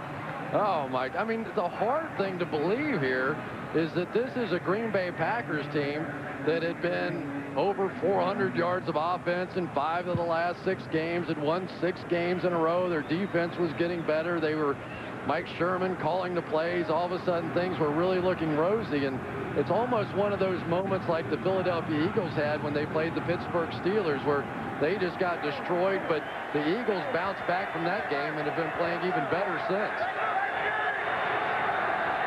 Second down and 10 with 1:34 to go. And they're going to call Rayburn for interfering with or holding Ahman Green, which will give Green Bay a first down. Yeah, tough task there. Sam Rayburn dropping off in zone coverage on the zone blitz, and he's responsible for Ahman Green. 5-yard penalty. Automatic first down. You got to call his number, though. He's got to be proud of getting pass interference. I mean, I would be. Heck, Yeah. saying, hey, look, guys, I'm trying to cover him on Green. I got my back pedal. I turned and broke on the football, and it's all good. Here he comes. Return. I tell you what, Chris, the one difference when you talk about Philadelphia and Pittsburgh game, Pittsburgh's in the AFC, obviously Philadelphia in the NFC. Don't think for a minute what's happened here in this game so far doesn't have a huge impact on both of these teams as they go through the remainder of the season.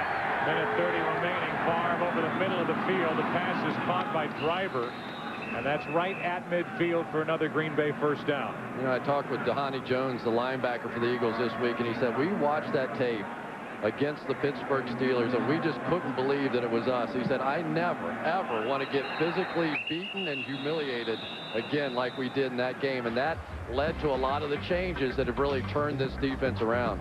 The Eagles were turned around there defensively. They have to spend a timeout with 1:09 remaining in the first half. Jim Johnson, the outstanding defensive coordinator for Philadelphia, one of the top coaches for Andy Reid on this all-star staff, likes to tell his defensive players that it's 11 against 1. And that 1 in this case is Brett Favre. They go after the quarterback. Obviously other considerations and other responsibilities for the defensive players, but they have come at Brett Favre, and Favre has had a rough first half, and it continues. Darwin Walker with help from Simon. And it is 11 against 1 today for the Philadelphia defense. We saw it last week, and we're seeing it here again today. When you've got Darwin Walker and Corey Simon contributing the way that they are, this is an extremely dangerous defensive football team. Darwin Walker, he's such a big, strong, physical guy, just overpowering this offensive line. That's not something you see against the Green Bay Packers. Green Bay still with Wells at center. Favre in trouble again. Fires in the direction of Tony Fisher. That'll bring up 3rd and long with 35 seconds to go in this half, and Cris was slow getting up. You know, that is the one fear that all these Eagles have. Here they have this dominant team. They have such a role going for themselves right now, and they still have a lot of games left to play. And they're thinking if we can just make it healthy out of the rest of the season and get into the playoffs, we can play with and beat anybody, but they do have to make it out of the rest of the season healthy. And that's why the loss today by the Atlanta Falcons helped them in maybe being able to rest some guys as they get closer to the end of the year. Almost like a Hail Mary. The pass is complete. What a catch by Robert Ferguson, juggling the football on his way to the ground, and he hauls it in with a first down and a completion of 31 yards. That ball, I don't think, got any more than about 10 yards off the ground. Watch this rope. I mean, it just is a laser shot down the field. And even from 40 yards away, Robert Ferguson, it's all he could do to hang on to it. I'll tell you what, that's a heck of a catch right there by Robert Ferguson, turning around and being able to concentrate with the ball in the air and bringing it in. A big third down conversion there. Now they're in a position for a field goal if they don't get any more yards. Green Bay with all 3 of their timeouts remaining. Favre slings it incomplete. He threw low to Javon Walker with Michael Lewis ending up with a hit on Walker, and Walker is now slow to get up, and he's not getting up. I think, Joe, that's the big thing right now that we're seeing from Brett Favre, that, you know, he's always been a guy who's forced some balls into some coverage and has taken some chances, but today we're not seeing him complete passes that are relatively easy throws for him.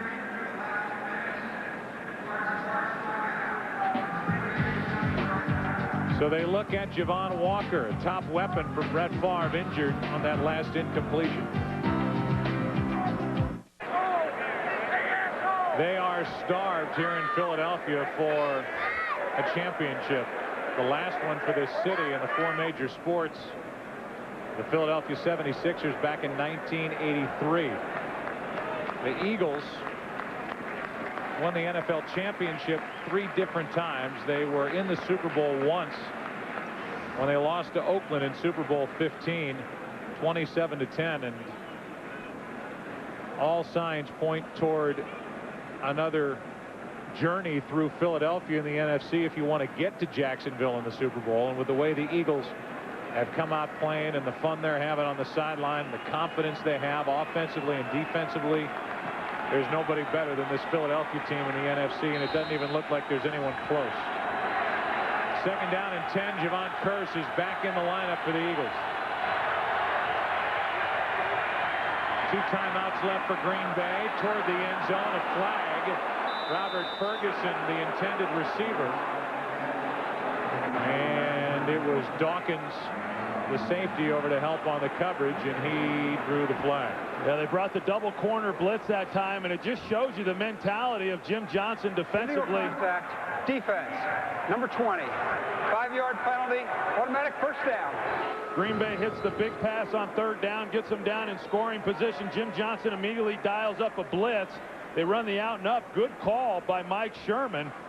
Brian Dawkins expecting the ball to come out quick. They pump it, throw it up the sideline, and that's why they were able to draw the penalty.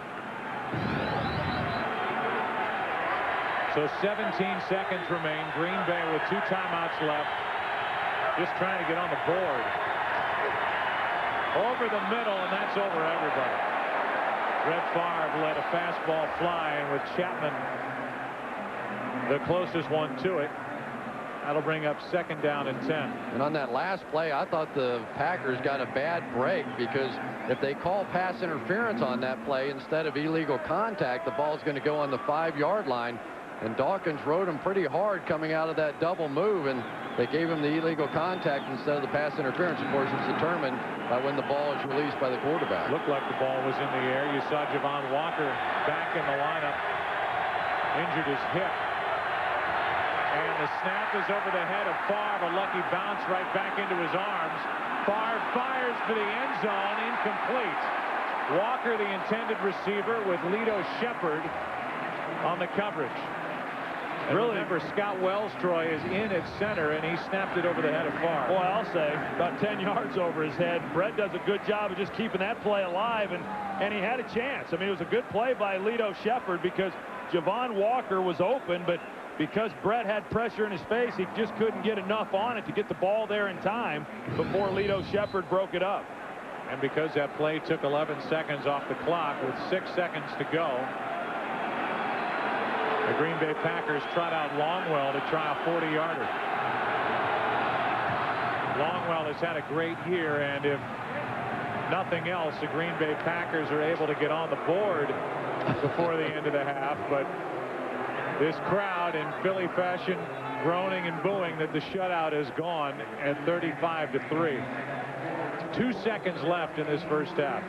You know, Joe, and I think when we talk about Green Bay and what's happened here in the first half in Philadelphia and how dominant they've been within their conference, and you know, this definitely has an impact on Green Bay, because if you talk to them, they certainly understand that in order for them to realize their dreams coming into this season of going to the Super Bowl, they're going to have to come back here through Philadelphia. And when you've gotten beat, and we're assuming that, you know, Green Bay can certainly come back here in the second half and play much better, but at least up to this point, they're thinking, oh no, you know, and if they do have to meet up again, they'll remember what's happened here in this game. Well, what's so amazing is that this is a Green Bay offense that simply ran over the Philadelphia Eagles a season ago. They got the running game going. They could do their play action, over 200 yards rushing in each of those games, but they didn't convert. And Brett Favre talked to us about, we can't make mistakes in this game like we did in the game last year, because this Eagles offense is just too good. They'll make us pay for it. Boy, how prophetic that was. Been smacked in this first half as Longwell squibs it. And that will be, as Lewis returns it for Philadelphia, the final play of what was a long first half for Green Bay and what was a tremendous and exciting, a fun first half for the Philadelphia Eagles. The Eagles on their way to 11-1. Carrying that 35-3 lead into halftime. Visa Halftime Show is coming up after this from your local Fox station. Yeah. Can you feel the groove? Philadelphia Eagles certainly felt it in the first half, putting up 35 points, 35-3, as we get ready to start the second half, and Donovan McNabb will start with the football here as the Eagles will get this kickoff. We look at the latest in fantasy stats, and if you want them, you can log on to foxsports.com. Donovan McNabb, 303 yards. It's the 5th time this season he's been over 300 yards on the day with his 5 touchdown passes. He has a new career high for the season. He's up to 28. Ahman Green has been shut down, and something we talked about, guys, I think, Troy, you touched on it. Only 7 rushing yards for the Philadelphia Eagles in the first half. Who cares? 35 points and a 35-3 lead. A big hit on J.R. Reed is made by William Henderson, the veteran on special teams. And let's go down to Pam Oliver. Hey, Joe, I asked Mike Sherman at halftime, how do you get back in this ball game? He said, we have been in some tough situations all season. This is about as tough as it gets, but we have to keep fighting. Meanwhile, Andy Reid told me very happy with the pressure that the defensive line was able to generate in the first half. We're talking 3 sacks, 3 knockdowns, and a bunch of hurries on Brett Favre. He says that Favre is the king of the comeback, though, and we've got to keep that pressure going. Back to you. And the big key is Green Bay's got to be able to stop Philadelphia right here. You cannot allow them, whether they score points or not, you just can't allow them to sustain drives and take time off the clock. Blitz coming from Green Bay. The Eagles pick it up, and Freddie Mitchell's wide open. His first catch of the day. Put the belt on, Freddie. There we go. Now, we had the people's champ, and then you saw him look at his watch, which is to say, it's about time you threw one to me. That's the new one he has. I tell you, if he keeps getting open like that, he'll get a lot more thrown his way. Everybody's open out here today. Who's not open? Pull somebody out of the stands, give them a chance. Freddie Mitchell run right up the seam uncontested. Nobody over him to try to redirect his route. Just easy pickings. It was not 28 yards on the catch as it was last January, but 30 on that reception. As the pass is behind L.J. Smith, he adjusts to it. Is knocked out of bounds by Sharper with another Philadelphia first down. You know what's so impressive now is to watch Donovan McNabb as he surveys the field. We were watching the tape of last week's game a little bit, and the number of times that you see him going from one side of the field to the other, from the middle of the field to the guy at the swing position, it is something that he has developed, and it's sort of come slowly, and you don't always notice it right away, but he is taking everything that the defense gives you right now, a la Peyton Manning, the way that he's doing it. Only 4 incomplete passes all day. Troy Ama's impressed with the catches that some of these guys are making. For Donovan McNabb. McNabb is sandwiched as he lets it go, and he completes it to Owens. McNabb ends up on the ground. Owens ends up with a 21-yard reception.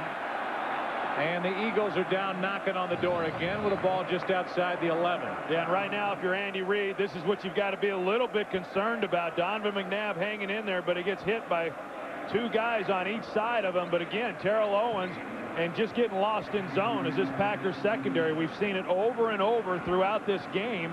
The secondary, whether they're in man coverage or in zone, just getting lost. But the timing was there again. He threw that ball well before Owens came out of the break. He's getting very sophisticated as a quarterback. Donovan McNabb is wrestled down Grady Jackson. And that for Grady will be his first sack of the season. I think when you go back and you talk about Donovan McNabb and the season that he has, really it started last year in the Monday night game against Miami is when he really elevated his play and brought the team back and they won. And he's been playing at a very high level since that time. But obviously with Terrell Owens coming to the team and the start that they had from week 1 against the Giants, this has been a team and a quarterback that's been playing with tremendous confidence. And it's amazing how well you play when you're not out there thinking all the time. Westbrook with a penalty flag on the play. Westbrook gets it down just inside the 10. Some more interesting scores coming across with Washington pounding on the Giants, and San Diego is doing it again. They can open up a 2-game lead in the AFC West as they're beating Denver. What was that Washington score? Personal foul. Illegal hands to the face, a blow to the head, half the distance to the goal, first down. Al Harris was defending against Terrell Owens. And obviously a lot of guys frustrated, and they're going after each other right now. Al Harris really took this as a very personal challenge. He looked forward to the matchup against Owens, but obviously today no contest for any of these Packers defenders. There's your Washington score, 24-7. They're already in the 4th quarter there. And I think that's the first time this season that Washington scored more than 20 points, right? And they're doing it against a Giants team that a month ago was rolling and looking to be in good position in the NFC, trying to get a playoff spot, and now they are sliding away with Eli Manning as their quarterback. Pass is incomplete. And Al Harris ends up shouting into the face of Terrell Owens at the end of that play. Well, and you've got to believe that somewhere, and I know the Atlanta Falcons got beat today, but somewhere Ed Donatell's got to be smiling just a little bit. You know, made out to be the scapegoat in what happened in last year's divisional playoff loss. And a lot of things were addressed. They thought they were better defensively, and to come in here against Philadelphia and just basically not even have shown up to this point. Second down and goal. Owens already has 1 touchdown today, 14 on the year. A handoff is to Westbrook, and he is brought down at the 5. The first guy to hit him was Nick Barnett. Well, I think for the Green Bay Packers, it's a point of pride time now. I mean, they really need something. You're probably not going to win the game, obviously, but you need to show a little fight, because eventually you are going to see these 2 teams in all likelihood matched up again. And the one guy that has continued to fight throughout this game is Al Harris. He doesn't care what Owens thinks. He doesn't care if they throw a flag. He's taking shots as just a point of pride at this point. That was not from the penalty. That's the second time he's done that on this drive. Second time in the last 3 plays. Blitz coming, and the pass incomplete with Cledius Hunt in the face of Donovan McNabb. And if nothing else, the Green Bay defense stiffened and did not let McNabb get his 6th touchdown pass of the day. Yeah, and Donovan McNabb, he's coming off the field pretty disappointed that they didn't get a touchdown on that drive. But a nice job by them offensively, being able to take this second half possession and move the ball down, come away with a field goal opportunity, and in doing so, taking time off the clock. I don't think Terrell Owens can believe that Al Harris is talking this much trash.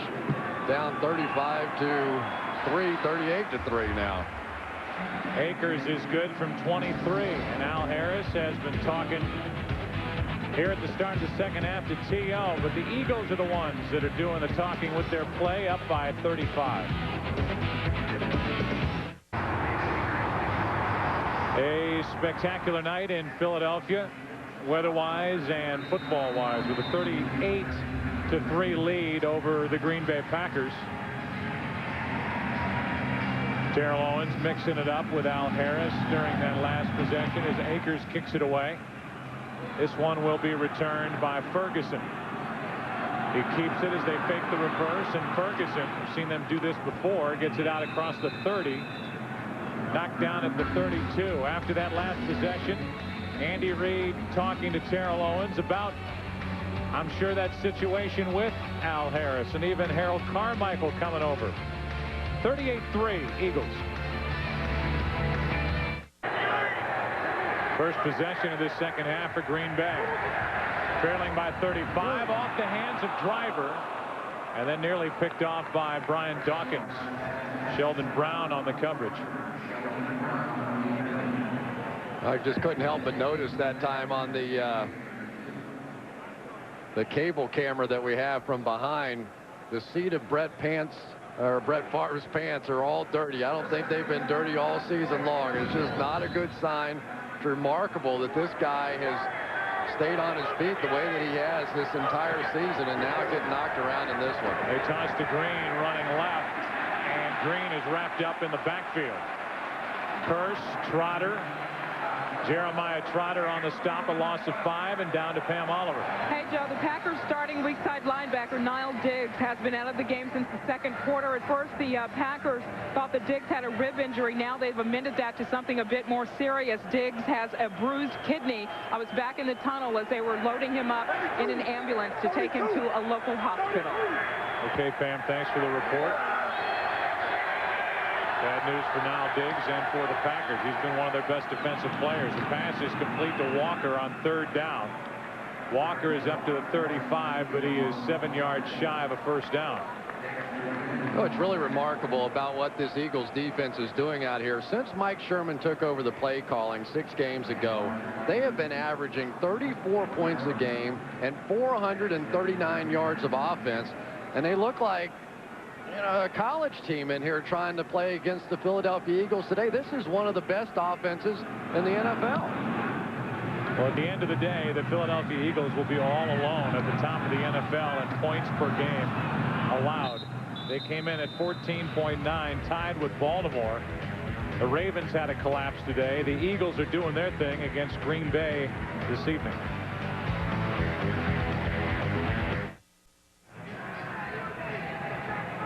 (38-3) with 10:08 to go in the third quarter. Donovan McNabb has thrown for 366 yards today. His career high is 390. So he is well on his way to blowing that mark up as he plays here in the third quarter. Hunt got a hand on Donovan McNabb, and they're going to throw a flag. Chad Lewis, the intended receiver, and Hannibal Navies is the one that comes out of there complaining to the official. Yeah, Hannibal Navies comes out complaining that Chad Lewis was hanging on to him. Holding, defense, number 50, 5-yard penalty, automatic first down. We're going to see Chad Lewis at the tight end position coming off, and Hannibal Navies picks him up, and well after the 5 yards, pretty obvious call for the officials. And Chad Lewis has really done a good job within this offense. We've talked about it before, and what a big part he was in about 2000, 2001. Then his opportunities decreased. And here this year he's become another focal point of this offense, much more than what L.J. Smith has done. Toss to Westbrook, running left. Has a lane, has a first down for Philadelphia. So the Eagles still going, and so is JB with a game break. Redskins, Giants. All right, Joe Buck, I'm sure Washington fans can't believe it. They have scored and scored big. Patrick Ramsey hooking up with Chris Cooley, the H-back. Ramsey, 19 of 22, 174 yards, 3 touchdowns, 31-7 skins. Hey, Chris, do they talk enough about your great days as a quarterback as well? We may get to that here soon, David. Give us about another half a quarter here. On first down, McNabb is going to air it out. And incomplete. Pinkston, the intended receiver. With all the talk about Terrell Owens, Pinkston came into this game 4th in the NFL in yards per catch. He's been a nice second wide receiver for Donovan McNabb to look to this season. Well, he really has, Joe. And you think back to last year, and he was the only receiver that had a 100-yard reception game. for this team. And then you talk about what the difference is when Terrell Owens comes in, and Terrell Owens already has 100 yards today. He's got 7 on the season. Todd Pinkston has 2 100-yard games, and then Brian Westbrook has 1 day. So all in all, they've had 10 100-yard receivers this season compared to only 1 last year. McNabb is hit as he gets the pass away on the screen to Westbrook. And Nick Barnett, you're losing 38-3, Nick. Good idea. Wow. You know, the one thing that is coming out of this, though, you have a very frustrated Green Bay Packers defensive team. They've been humiliated, no question about it. The Eagles are going to win the football game, but you also now have your star players taking some shots out there. You've got McNabb, we've got Westbrook, we've got T.O., we have guys that are going to give this team a chance to win a world championship, and at some point you have to begin to wonder, when is enough for Andy Reid? Philadelphia uses a timeout.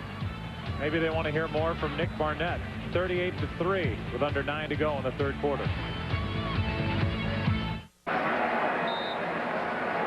The Philadelphia Eagles with a win today/tonight will have a 2-game lead in their race with the Atlanta Falcons for home field advantage as we march toward the playoffs in the NFC. On the other side, the NFC North is getting more bunched up because of today's activity. Owens, what a catch. Perfect throw as McNabb dropped it in, and Terrell Owens is down to the 25. 45 more yards, Chris. Poor Michael Hawthorne. I mean, that was just a flat-out foot race, and until you've actually been on the field with Terrell Owens, you don't think of him as being that fast a guy.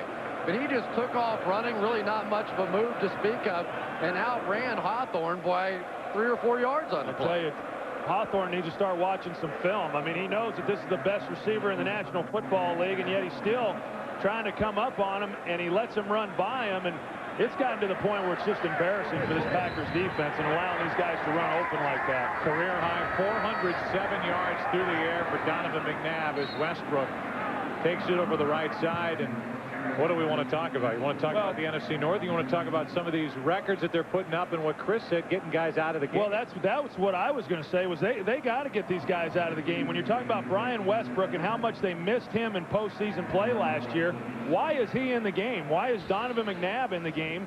And why are some of the, you can even say the same thing about some of these Green Bay Packers. I mean, this is a game that's pretty much over here with 7 minutes left in the third quarter. I think the Packers defensively would vote with you. One guy who's not in the game is Bao-Ju, who's out with a concussion.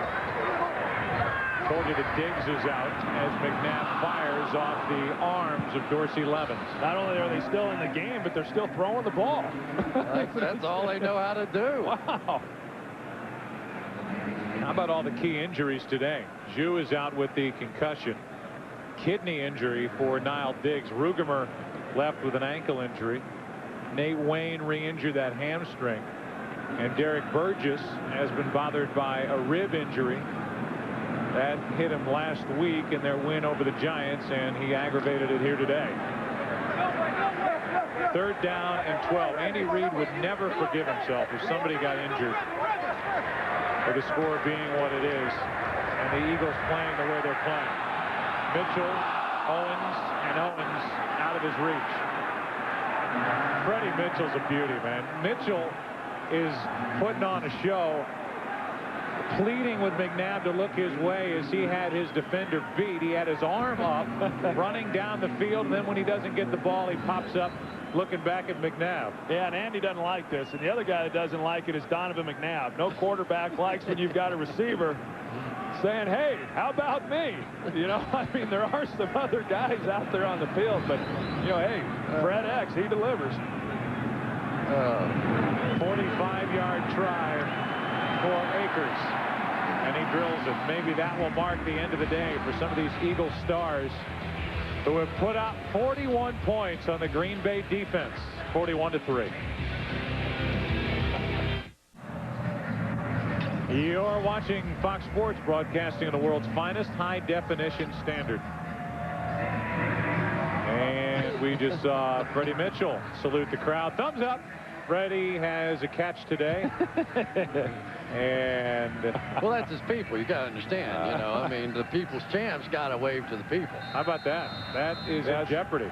Which do Staley tell us? How can you be the people's champ if you're not pleasing the people? 36 consecutive games with a touchdown throw for Favre. See if the offense for Green Bay can figure something out. This is Ferguson. They'll give Green Bay a good starting point. He's a good kick returner. He gets it out across the 40, and they'll mark him at the 43. Next week, the NFL on Fox. What will the games be? Seattle at Minnesota. We'll be there for that matchup. The Vikings and the Packers, it appears, will stay tied, although the Packers have that tiebreaker over Minnesota. The top of the NFC North with records of 7-5, but heck, Chicago's not out of it. Detroit's not out of it. It's a big game for Detroit next week. We definitely have to take 6 teams to the playoffs, right? No matter what. Yes. And they all have to be from the NFC. I mean, right. So we can't take any of those good teams from the AFC. Like Buffalo. Buffalo cannot qualify for the NFC playoffs. I got you. Or the Ravens, maybe, or any of those teams. How about your Bengals? That's the team that should be in there. 24 points in the fourth quarter against the Baltimore defense, winning the game over the Ravens on a last-second field goal, 27-26. Blitz coming. Favre avoids it and then throws it away. Javon Walker, the closest to it. Michael Lewis came on a blitz and got pressure on Favre. It's 3rd and 6. Early game headliners. We showed you some. Here's some more. I like that, though, Joe. They weren't Chris's Bengals until last year. I mean, up until that, they were someone else's team. No, right? that's not true. Last week, it was actually what it was. Well, there are some of the highlights. Carson Palmer, 3 touchdowns as he gets better and better week after week. Curtis Martin. We'll see the Jets in a couple of weekends as they host Seattle. And the right tackle, Tauscher, false started. Did you ever play in a game like this where it was just... We'll start 65, offense, 5-yard penalty, 3rd down. I played against Alabama once when we were at the University of Florida. And we would sit collectively as an offense over on the bench and just watch the scoreboard. And as soon as they put another 7 up, we got our helmets and went back on the field. I mean, it was just that easy, and it didn't take long either. Well, it happened much later for me. In '98, we played Denver and John Elway, and they scored the first 8 times they had the ball, touchdowns. It was 48-0. Well, that's fun. 3rd down and 11. Shovel pass to Fisher, and he is knocked by Keith Adams, who's been playing more and more. A guy who was waived by Dallas 2 seasons ago. Good special teams player, now finding his way onto the field defensively for Jim Johnson. They had so many guys now that can play on this team. Cris had to step in at linebacker. They get Hugh Douglas back. Sam Rayburn came out of absolutely nowhere. And the frightening thing is this team has a ton of draft choices for next season. Jeffrey Lurie was saying they might actually have to trade some of those away because they don't have enough spots for all the players they're going to get. Celebrating the sweep over Pat Riley and the Lakers. And Andy Reid with the owner of this franchise, Jeffrey Lurie. They are in a great position not only now, but for years to come. Managing the cap brilliantly. Tom Heckert doing a great job filling in with free agents.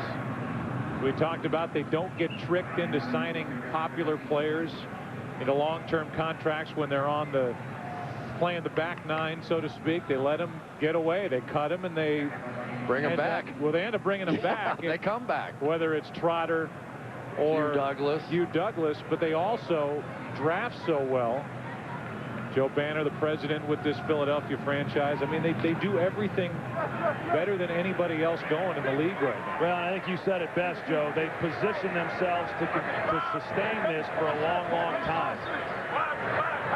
They have a new stadium. It's one of the crown jewels in the NFL. It's 2nd down and 9, and McNabb ends up to the ground again. Campman on the pressure. L.J. Smith was the intended receiver, and again, they're still out there. You know, and every time you see your quarterback driven into the ground, and there's your franchise, there's your shot at the Super Bowl this season, where it looks like almost a walk-in to the Super Bowl for the Eagles. landing on the shoulder, and you see all the time guys get separated shoulders. I don't know. Well, it makes no sense. I mean, whether he comes out of this game healthy or not, it just makes no sense. I mean, part of the reason that they're positioned to be able to sustain this for so long is because Donovan McNabb is going to be their quarterback, and that's the only hope that they have of going all the way this year and winning the Super Bowl. A blitz coming. McNabb. Westbrook. His huge day continues. Roman ends up bringing Westbrook down. And half of my attention with Westbrook running in the open field was on McNabb, who got hit around the knees and ended up back on his backside after getting rid of the pass. Yeah, and he looks shook up. I mean, take a look at the hit that he takes down low. That's dangerous. I mean, that's a dangerous shot right there. And, you know, this is when tempers start to flare when you're the Green Bay Packers and you've got 41 points, and yet you're still throwing the football. Westbrook, as I've already said, in my opinion, shouldn't be in the game. Donovan McNabb certainly shouldn't. Wow. They should get some of these backup players in there and get them some experience, start running the football. Well, and that's really the key. Coy Detmer, should something happen to McNabb in the playoffs, really has no experience whatsoever from this season. Why not give him a little time running this offense just in case something does happen? Yeah, in fact, Coy Detmer, he's got 79 passes that he's thrown in the last 4 years. I mean, that tells you how little he has played. This would be a great opportunity for him to get in the game and get some experience, whether that's throwing the football or just handing it off. But, well, I don't know about this. I would have to believe that this will be the last possession with these guys in the lineup. Second down and 11 after Levin's lost a yard on that last play. They're still going for it. Lewis out of his reach. Maybe Andy Reid, well, we'll save that for a moment and check in with JB for a game break. JB? Hey, Joe Buck, that was out of his reach, but take a look at Tom Brady and the Patriots continuing to roll. 5th straight win. Brady, as always, doing what he had to do. 44-yard touchdown strike to David Patton. They spanked Cleveland today. 42-15. Back to Joe Buck. All right, JB, I was just going to say maybe Andy Reid is actually wearing the tights, the spandex tights, under his pants right now, and he's waiting for the 15th touchdown from Terrell Owens to just rip those pants off and show off the legs.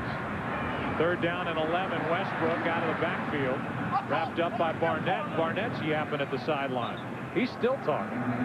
He pops up and yells at the Eagles. At least a bunch of guys standing there in Eagles coats. Well, you know, the other thing that's kind of interesting here is that Mike Sherman and Andy Reid are really best of friends, and at some point it begins to be rubbing a little salt in the wound here, and I'm sure that it's not feeling very good on the other side of the sideline. They're going to try a 47-yarder from Akers. Having a Pro Bowl type season is David Akers. And the line drive kick is plenty good. It was well long and right through the uprights to make it 44-3. Well, we keep referring to this as if everybody knows what we're talking about.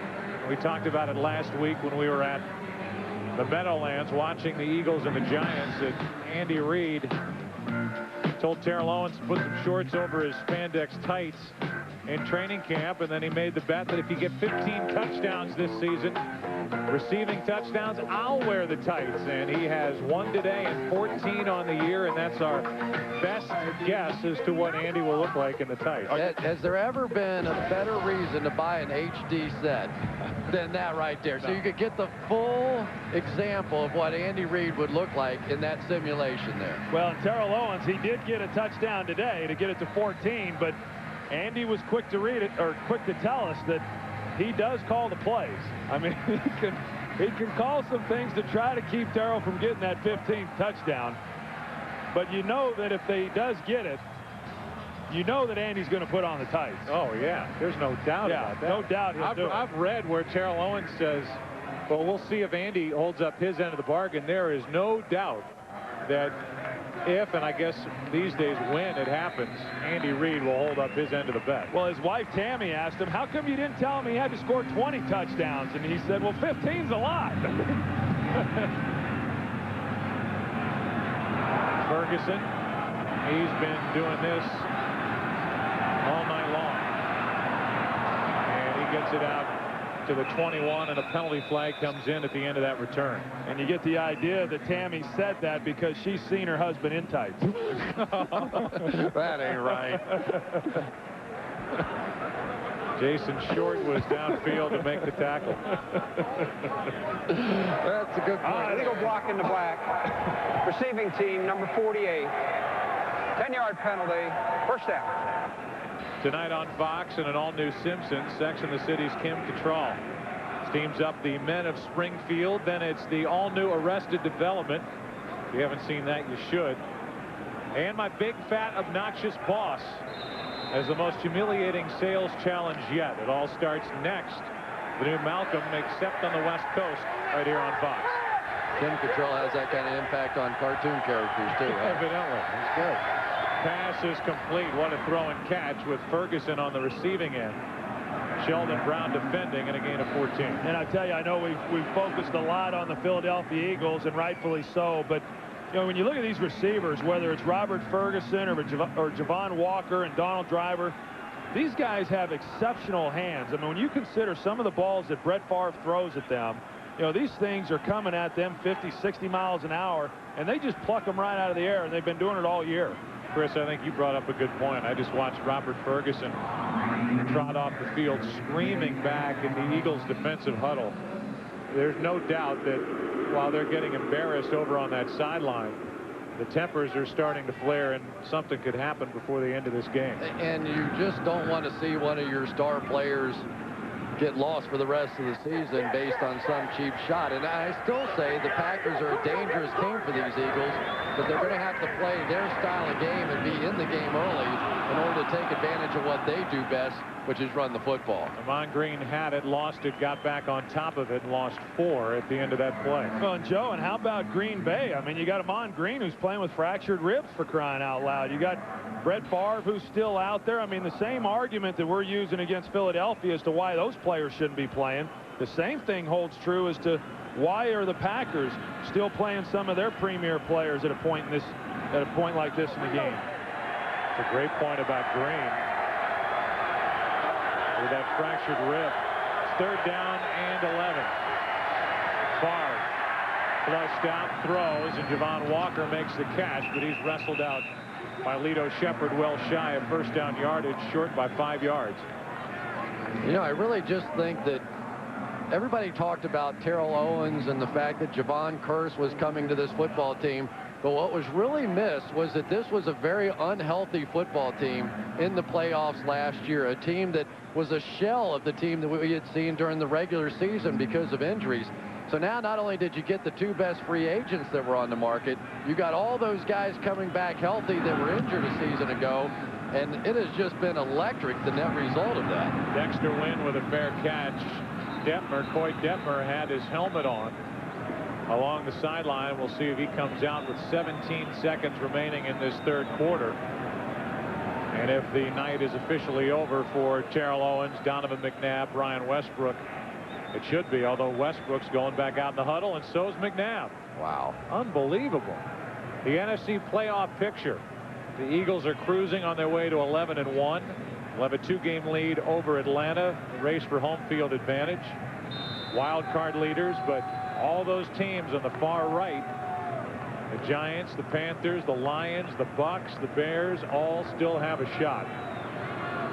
Stunning that these guys are still in the lineup, and I know we're beating a dead horse, and we keep repeating it, but I know that Andy Reid would not forgive himself if one of these guys went down at this point. It's an end around to Greg Lewis, and he is hit and wrestled down by Hawthorne. And that is the kind of tackle you're going to get for the rest of the night. As long as they leave those starters in, you're going to see guys around the neck, slinging them to the ground, trying to drive them into the ground. What are you going to do? Get a penalty and screw up this score? It's 4-3 at the end of 3. The NFL on Fox will continue after this from your local Fox station. Aikman's laughing. 2 first-half interceptions thrown by Brett Favre is only 14 of 29 for 131 yards, and that consecutive games with a touchdown throw streak is in jeopardy. It's up to 36. 11 shy of the all-time NFL record set by Johnny Unitas at 47. As they hand off to Dorsey Levens, the former Packer. Allen Harris shoves him out. And Dorsey Levens is going to be out of bounds. They're going to mark him at the 28. A 45-yard run from Levens. You know, and I really think if the Eagles put one more touchdown on the board, that their BCS computer rankings are going to go way up. Maybe that's what's I think it'll really help them in the polls this week. Well, that time they just ran the ball, and you know, you can't ask them to just take a knee at this stage of the game either. So, you know, and it is. I'm happy for a guy like Dorsey Levens, who's come here and done the dirty work and become the fullback, and he's fighting his way through it. And actually, if they keep running the ball, I've got a chance. Just stop right there. Westbrook on the carry. He gets 4 right up the middle. So Westbrook still running it. Mitchell comes in, and on second down they bring in more of the receiver package for the Philadelphia Eagles with Westbrook joining Pinkston, Terrell Owens, Freddie Mitchell, and Greg Lewis. So how about a 4 wide receiver set for the Eagles?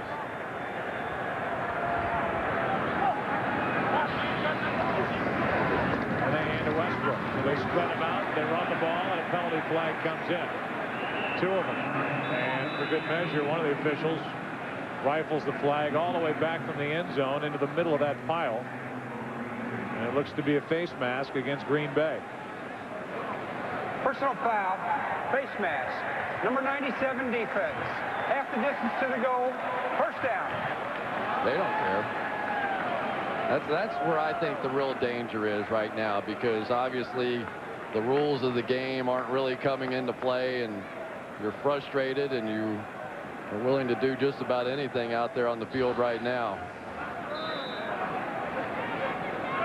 Westbrook stays in, and it'll be 1st and goal from just inside the 10. San Diego hanging on to a 3-point lead over Denver. Kansas City now leading at Oakland by 7. Some of the other finals from earlier in the day. McNabb gets hit from behind by Campman. And McNabb is brought down back near the 11, a loss of 2, and a sack for Aaron Campman. He has 4.5 on the year. And Donovan has been getting hit, Joe. I mean, we've pointed that out. It's not like he's still in the game at this late of stage in the 4th quarter and not getting hit. I mean, he's dropping back and making the throws, but he's getting put on the ground, and some of them have been pretty big. I mean, you take a look there at the knockdowns that he's had. Of course, 4 sacks and 8 knockdowns. And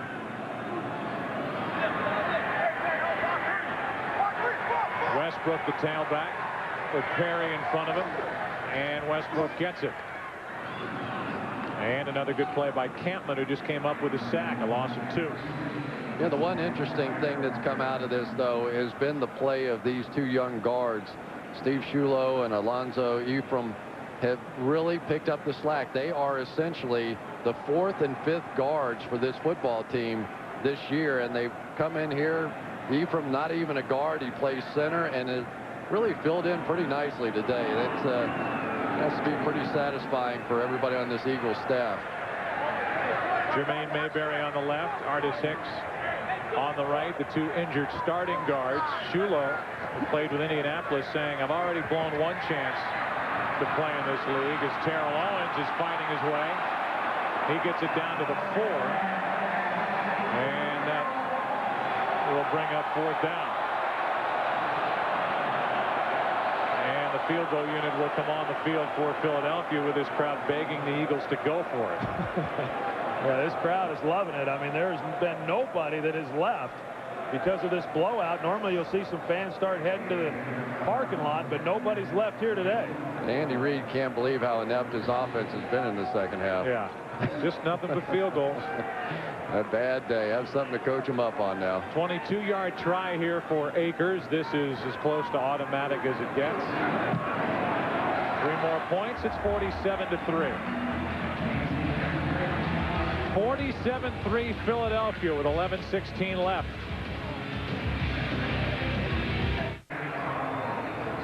Lemony Snicket's a series of unfortunate events is a way to describe the day for the Green Bay Packers. And whether it's been offensively, defensively, any phase of the game, the Packers have been thoroughly frustrated. The Eagles are racking up one record after another, setting career highs, breaking franchise marks, a penalty flag and an offside on this kickoff. And Robert Ferguson weaves his way out to the 30-yard line, and the Packers can tack 5 yards onto the end of that or make the Eagles re-kick.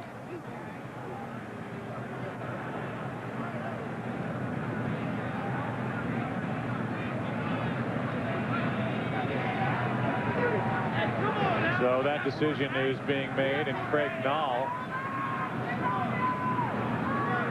is waiting to come in. If that happens, that means that Brett Favre. Offsides, kicking team, number 31. 5-yard penalty on the end of the run. First down. And Nall will come in, so the streak for Favre with touchdown passes in 36 consecutive games will end here today in Philadelphia.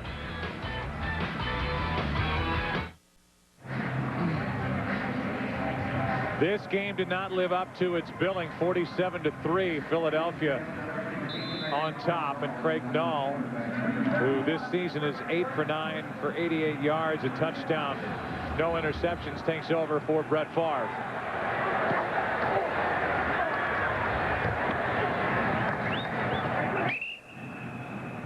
Nall with a fake toss and a completion to Javon Walker, and that's the way his night begins. And we know that there's a new audience that's joining our game here at this moment. Do you want to be the one to tell them what's happened up to this point? Well, I think they can see by the score, but you know, I think if you're Green Bay, obviously Philadelphia's just dominated this game, and if you're Green Bay, you've really got to kind of approach it the way that you did when you got beat by Tennessee and just say, hey, it's one of those games. Hopefully they can string together a bunch of wins again, Chris. Yeah, and you know, from Brett Favre's standpoint, as this one is aired out for Walker, penalty flag, now 2. They're going to call an interference down at the end of it. There was also a flag back at the 31. I was just going to say, from Brett Favre's standpoint, you always hear him say, statistics mean nothing to me. I don't care how many touchdown passes. I only care about wins and losses. Well, obviously, this is one of the most prestigious streaks in the National Football League, consecutive games with a touchdown pass. And Brett Favre is saying, I'm putting the good of my team ahead of that individual record. I'm sitting out the rest of the way. On the play, illegal contact, number 29. That penalty is declined. Interference, defense, number 21. First down. So they get Matt Ware, an extra defensive back on the pass interference. Finish your point, Chris. I mean, if he wanted to stay in and try to get the next touchdown throw and make it 37 straight, I'm sure he could make that call. And I guarantee you Brett Favre would have the right to get off the bench right now and throw 3 times into the end zone and try and keep it extended. Take a look at some of the highlights, and only some. Donovan McNabb to Terrell Owens, a 41-yard touchdown hookup. Great run after the catch, and then Westbrook, his first of 2. This one good for 41 yards. Donovan McNabb with 5 touchdown passes in this game. To start the afternoon, 14 straight completions. That is a team record. And he's thrown for 464 yards today. Nall fires, and out of the reach of Javon Walker. You know, Joe, and I think if you look at Green Bay and as they get through this ball game and as they move forward, you know, if they're going to be able to do anything, if they're going to go on and win their division, if they're going to get into the playoffs, they have got to shore up the problems that they've got in this secondary. I mean, they've had some real problems all season long back there, and they're very, very young. And you kind of got to go back and think that, you know, maybe they should have paid Mike McKenzie. Maybe he would have made a difference had he have still been on this football team, because that's a real weak spot of this play. 3rd down and goal. Nall over the middle, and the pass is incomplete. Wide open was Donald Driver, and he could not make the catch to get the Packers into the end zone for the first time today. And the reason that I say that, Joe, is because when you go into the playoffs and as you get into some of these bigger games, you're going to be facing teams that can score points. And more importantly, you're going to be facing teams that can throw the football. And so you've got to be able to shut them down. You just can't let teams come in and throw the ball the way the Eagles have today, the way the Rams did last week, even though they were fortunate enough to win, or the Colts earlier in the season.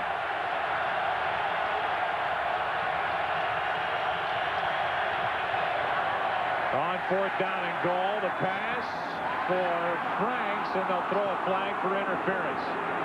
And they got a defensive lineman, Jamal Green, on him. Well, Jamal was not playing the ball. You know, I can't believe Jamal didn't get his head around. You know, Jamal, you got to know you got to get your head around or the interference is going to get called. Defense, number 65, in the end zone. Ball will be placed on the 1-yard line. First down. I tell you, Jim Johnson's given us some good looks over the years, but this is about as good as I've seen when you put Jamal Green, your defensive tackle, on their big red zone weapon, Bubba Franks. This is like him in the laboratory, like you figuring out your ratings and all that stuff that you got going on during the week, just trying stuff out. How many hours a week do you spend on that thing? Too much.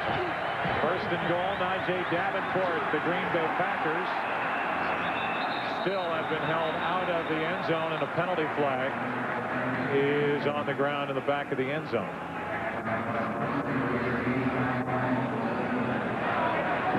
12 men against the defense. Half the distance to the goal, still first down. That's the latest trick tried by Jim Johnson. Get another guy out there. How about that? The Eagles defensively have not allowed a touchdown in the last 12 quarters.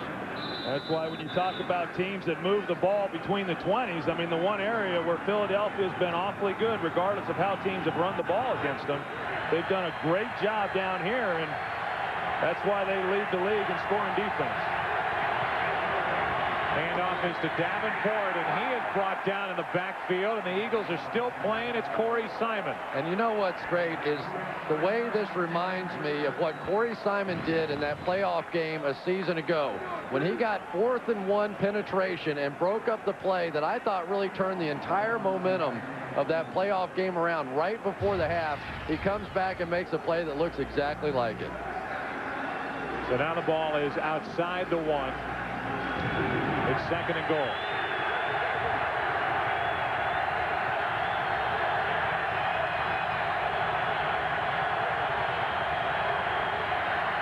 Ball rolling to his right, throws back across the middle and finds his fullback Henderson. The Packers' first touchdown, and there's a little of the Green Bay frustration coming out of the part of William Henderson, who has his 2nd touchdown of the year. And Quentin Michael is pointing towards the scoreboard and say, you might want to look up there before you decide to spike it too often. And that's what it looks like with the extra point coming. So it's Nall getting the touchdown throw to Henderson, not Favre. The last time Brett Favre did not throw a touchdown pass was in October of 2002. The extra point is good, and it's 47-10. We'll take a break, come back. Under 8.5 to play. Favre is sitting the rest of this one out. 47-10, Philadelphia.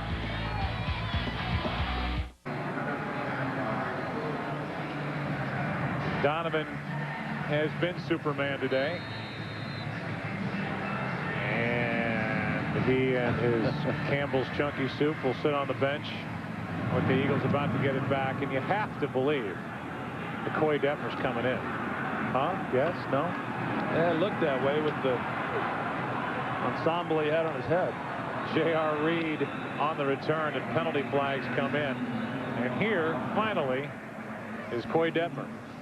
Donovan better be careful. That towel on his head, it might catch on fire. Holding, 52, receiving team. 10-yard penalty, first down. When you're that hot, anything flammable is dangerous at this point. Well, what a game he had. It really, he is just come of age. Every once in a while, you can just see when the lights fully go on for somebody. And this guy now, just like we're seeing with Peyton Manning, just having everything work his way. It's same thing's happening right now for Donovan McNabb. Well, how about the people when they picked up Terrell Owens that said, well, now there's not going to be any excuses for Donovan McNabb. He's got a go-to guy. Well, there he is.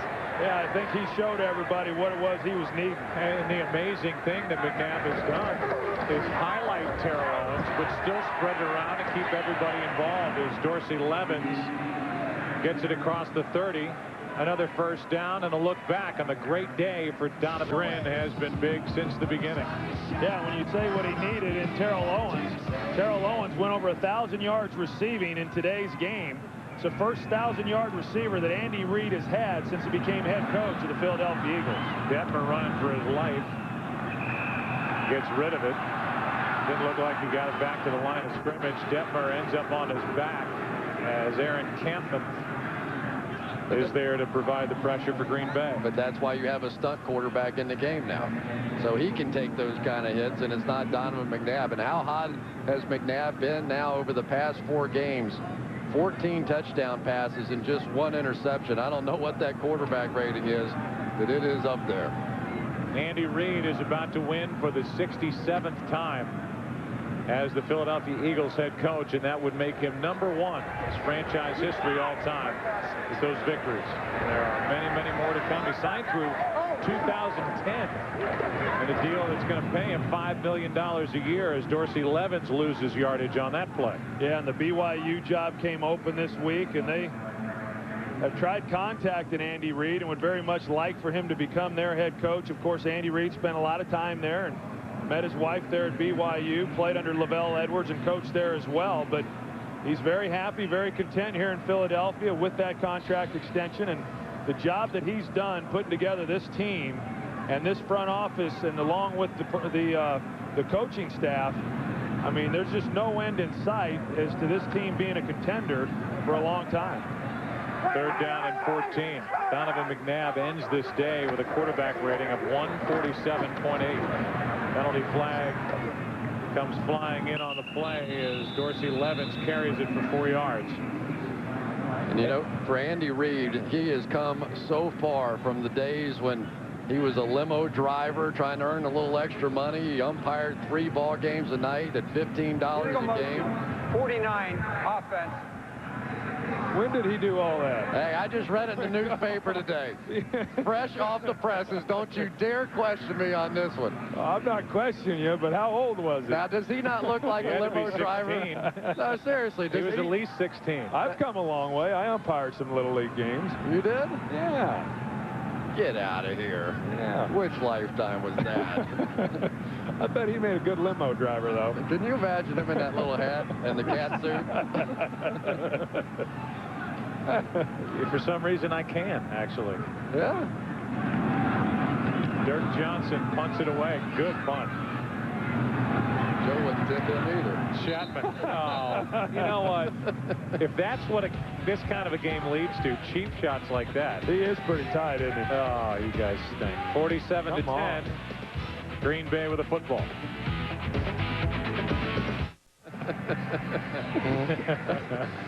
Well, we're only 1 touchdown reception away from the old Andy Reid and tights. That's the only excitement maybe left in this game, although Owens has been pulled out. Detmer's playing quarterback, and that will have to wait for another week. The Philadelphia Eagles, by the way, next will play at Washington. Dahl has the ball knocked out of his hands. The Green Bay Packers able to get back on top of it. Darwin Walker was the one that got his hands on the football and knocked it away. Yeah, we talked about Terrell Owens a little bit today, but 2 more catches over 40 yards gives him 9, and that leads the National Football League. The beat goes on for him this year. And for these assistants for Andy Reid, whether it's John Harbaugh, who runs the special teams, or it's Juan Castillo, who deserves a lot of credit for getting some of these free agents ready to play. I mean, in that category is Hank Fraley, Artis Hicks, and now they slide in there Steve Shulo and Alonzo Ephraim, and it seems like whoever they put in there, the guy coaches them up and they play well. Well, there's no question. I mean, Juan Castillo has had his hands full all season long and having to spend extra hours after practice with these guys. Of course, Sean Andrews, their first-round pick, he goes down early. Jermaine Mayberry then having to make the switch, and I don't think he's gotten enough recognition for the job that he's done, because these guys have stepped in and filled their shoes, and they've done a great job. Pass is complete to Donald Driver for a first down as the Packers are trying to move the football down 47-10 with under 5 to go. And we talked last week about offensive coordinator Brad Childress and the job that he's done for this organization for many years now under Andy Reid. And I really believe that as these jobs become open around the league, right now the Dolphins job will be open as well as the Cleveland job, and there's going to be others also that, in my mind, he should be one of the front runners of the assistant coaches that deserves an opportunity. Now gets hammered by Dexter Wynn, who's had a long day returning punts and now coming on a blitz. He's there to bring down Craig Nall. You know, it's just so interesting to watch Jim Johnson's defense. They're going to blitz here, run back underneath there, right where the hot read's going to be. And since 2000, Jim Johnson's defenses have the most sacks in the NFL, have allowed the fewest points in the NFL, have the best red zone defense in the NFL. It just goes on and on and on. The players change to some degree, but the success of this defense is the scheme. 5 more sacks today for Philadelphia as that pass is tipped at the line by Sam Rayburn. And one guy, Troy, that's kind of a security blanket or a guy waiting in the wings is Marty Mornhinweg. If Brad Childress gets a job that I think we all believe he deserves somewhere in the NFL, Marty Mornhinweg has been brought back by Andy Reid, and he's kind of a guy that's waiting there in case that happens to slide in there as the offensive coordinator. I think it's another good move by Andy Reid when Marty Mornhinweg became available after being let go by Detroit. Bring him into your organization. You never know what may open up.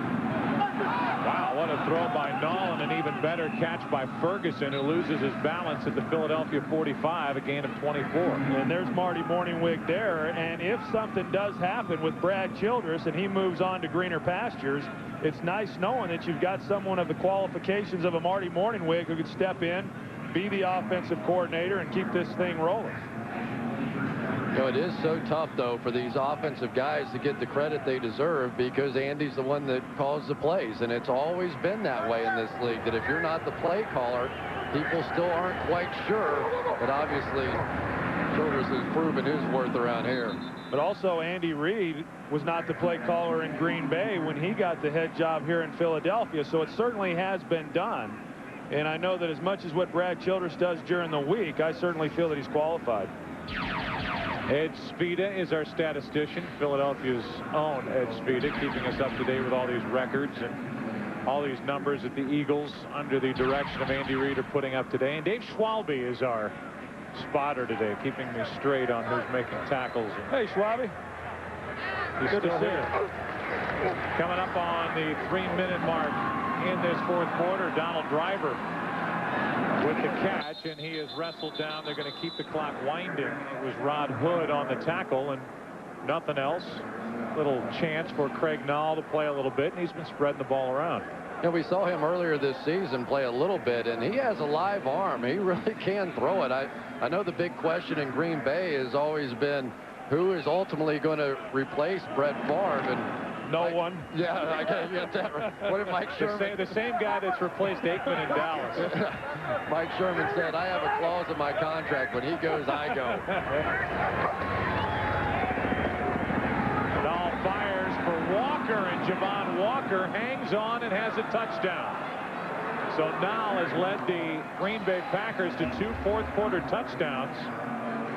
One to Henderson, this one to Javon Walker. And that's what they saw of him when he did it against Tennessee in that blowout game. And, you know, it's a little different circumstances, obviously, when you're coming in a game like this and you just throwing it and the defense is playing prevent for the most part. But, you know, this is when you get your opportunities, and he's certainly showing the staff something and doing a good job here. Well, and I think it builds confidence with your teammates. Should Brett ever get hurt in a playoff game or something, at least they know that he can get it done. Absolutely. That is the 10th touchdown reception this season for Javon Walker.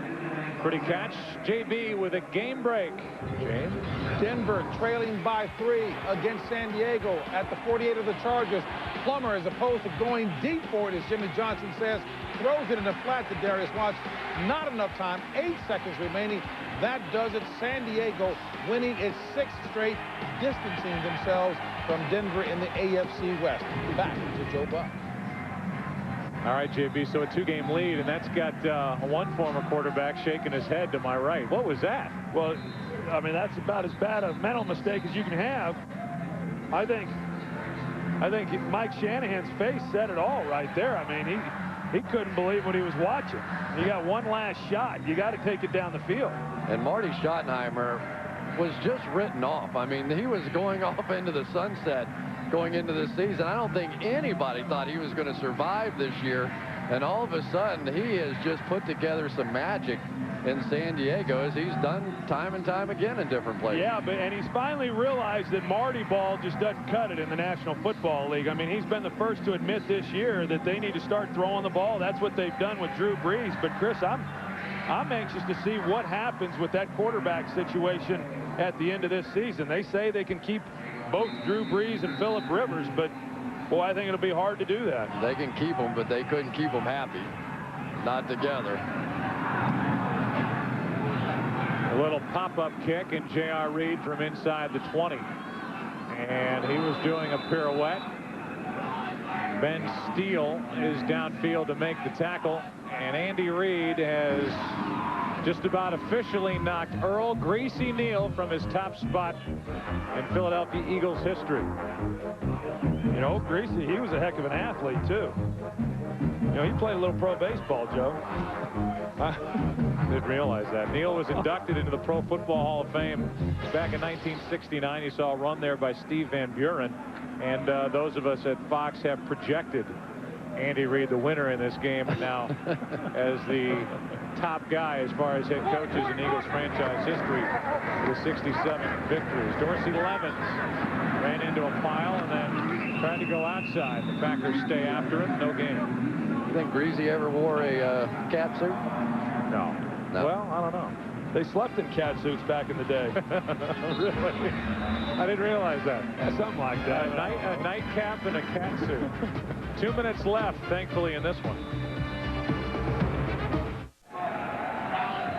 It is a 30-point bulge for the Philadelphia Eagles. 2 minutes to go, and the Eagles with a football. The second down to 10. So an 11-1 record, a 2-game lead.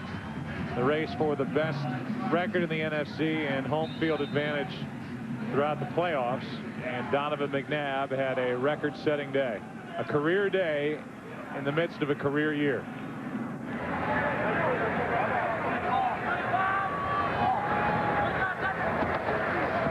Levens gets it on the toss.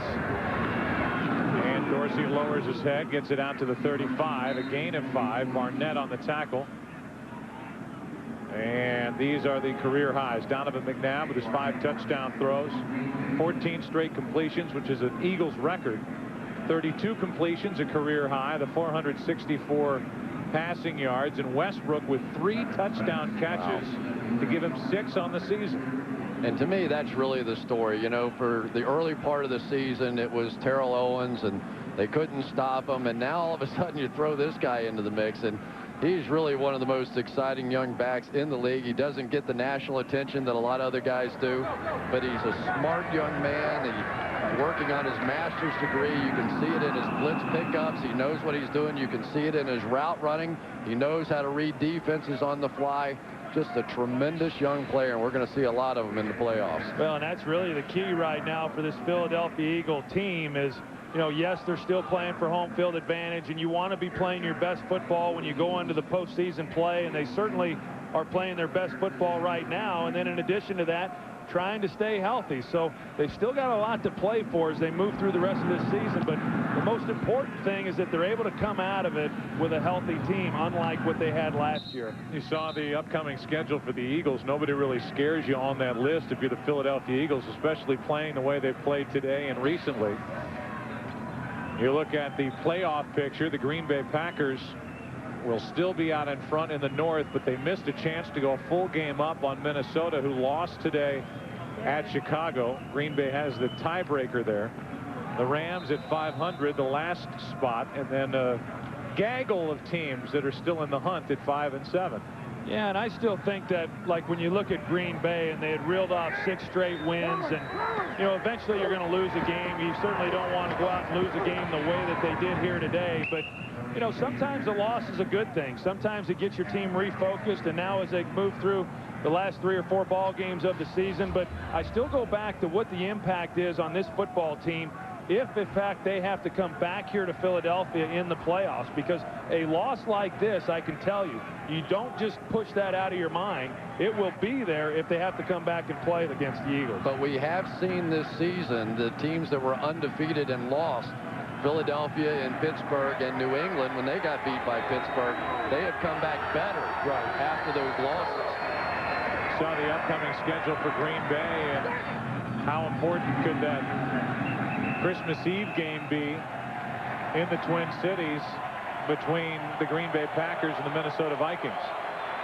You look at the names that helped bring you this game today. Our producer Richie Zients, our director Artie Kemner, technical producer Dave Hill, production coordinator John Ward, technical director Rich Basili, audio mixer Fred Aldis. The last Green Bay loss this bad, December 16th of 1990 at Philadelphia, 31-0. Today, a 30-point loss, 47-17. We'll come back and wrap up this long day on the other side of this break.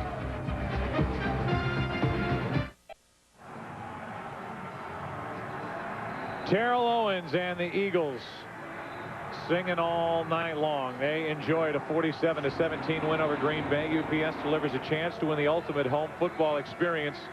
Just log on to foxsports.com on MSN. A record-setting day for Donovan McNabb. Big day for Westbrook. 193 total yards, 3 touchdown receptions. And Terrell Owens had a touchdown, 14 on the year. That sets a new single-season record for the Philadelphia Eagles franchise. For Pam and Troy and Chris, I am Joe. The Eagles roll on. They're 11-1. The Packers 7-5. The SBC postgame show coming your way ahora.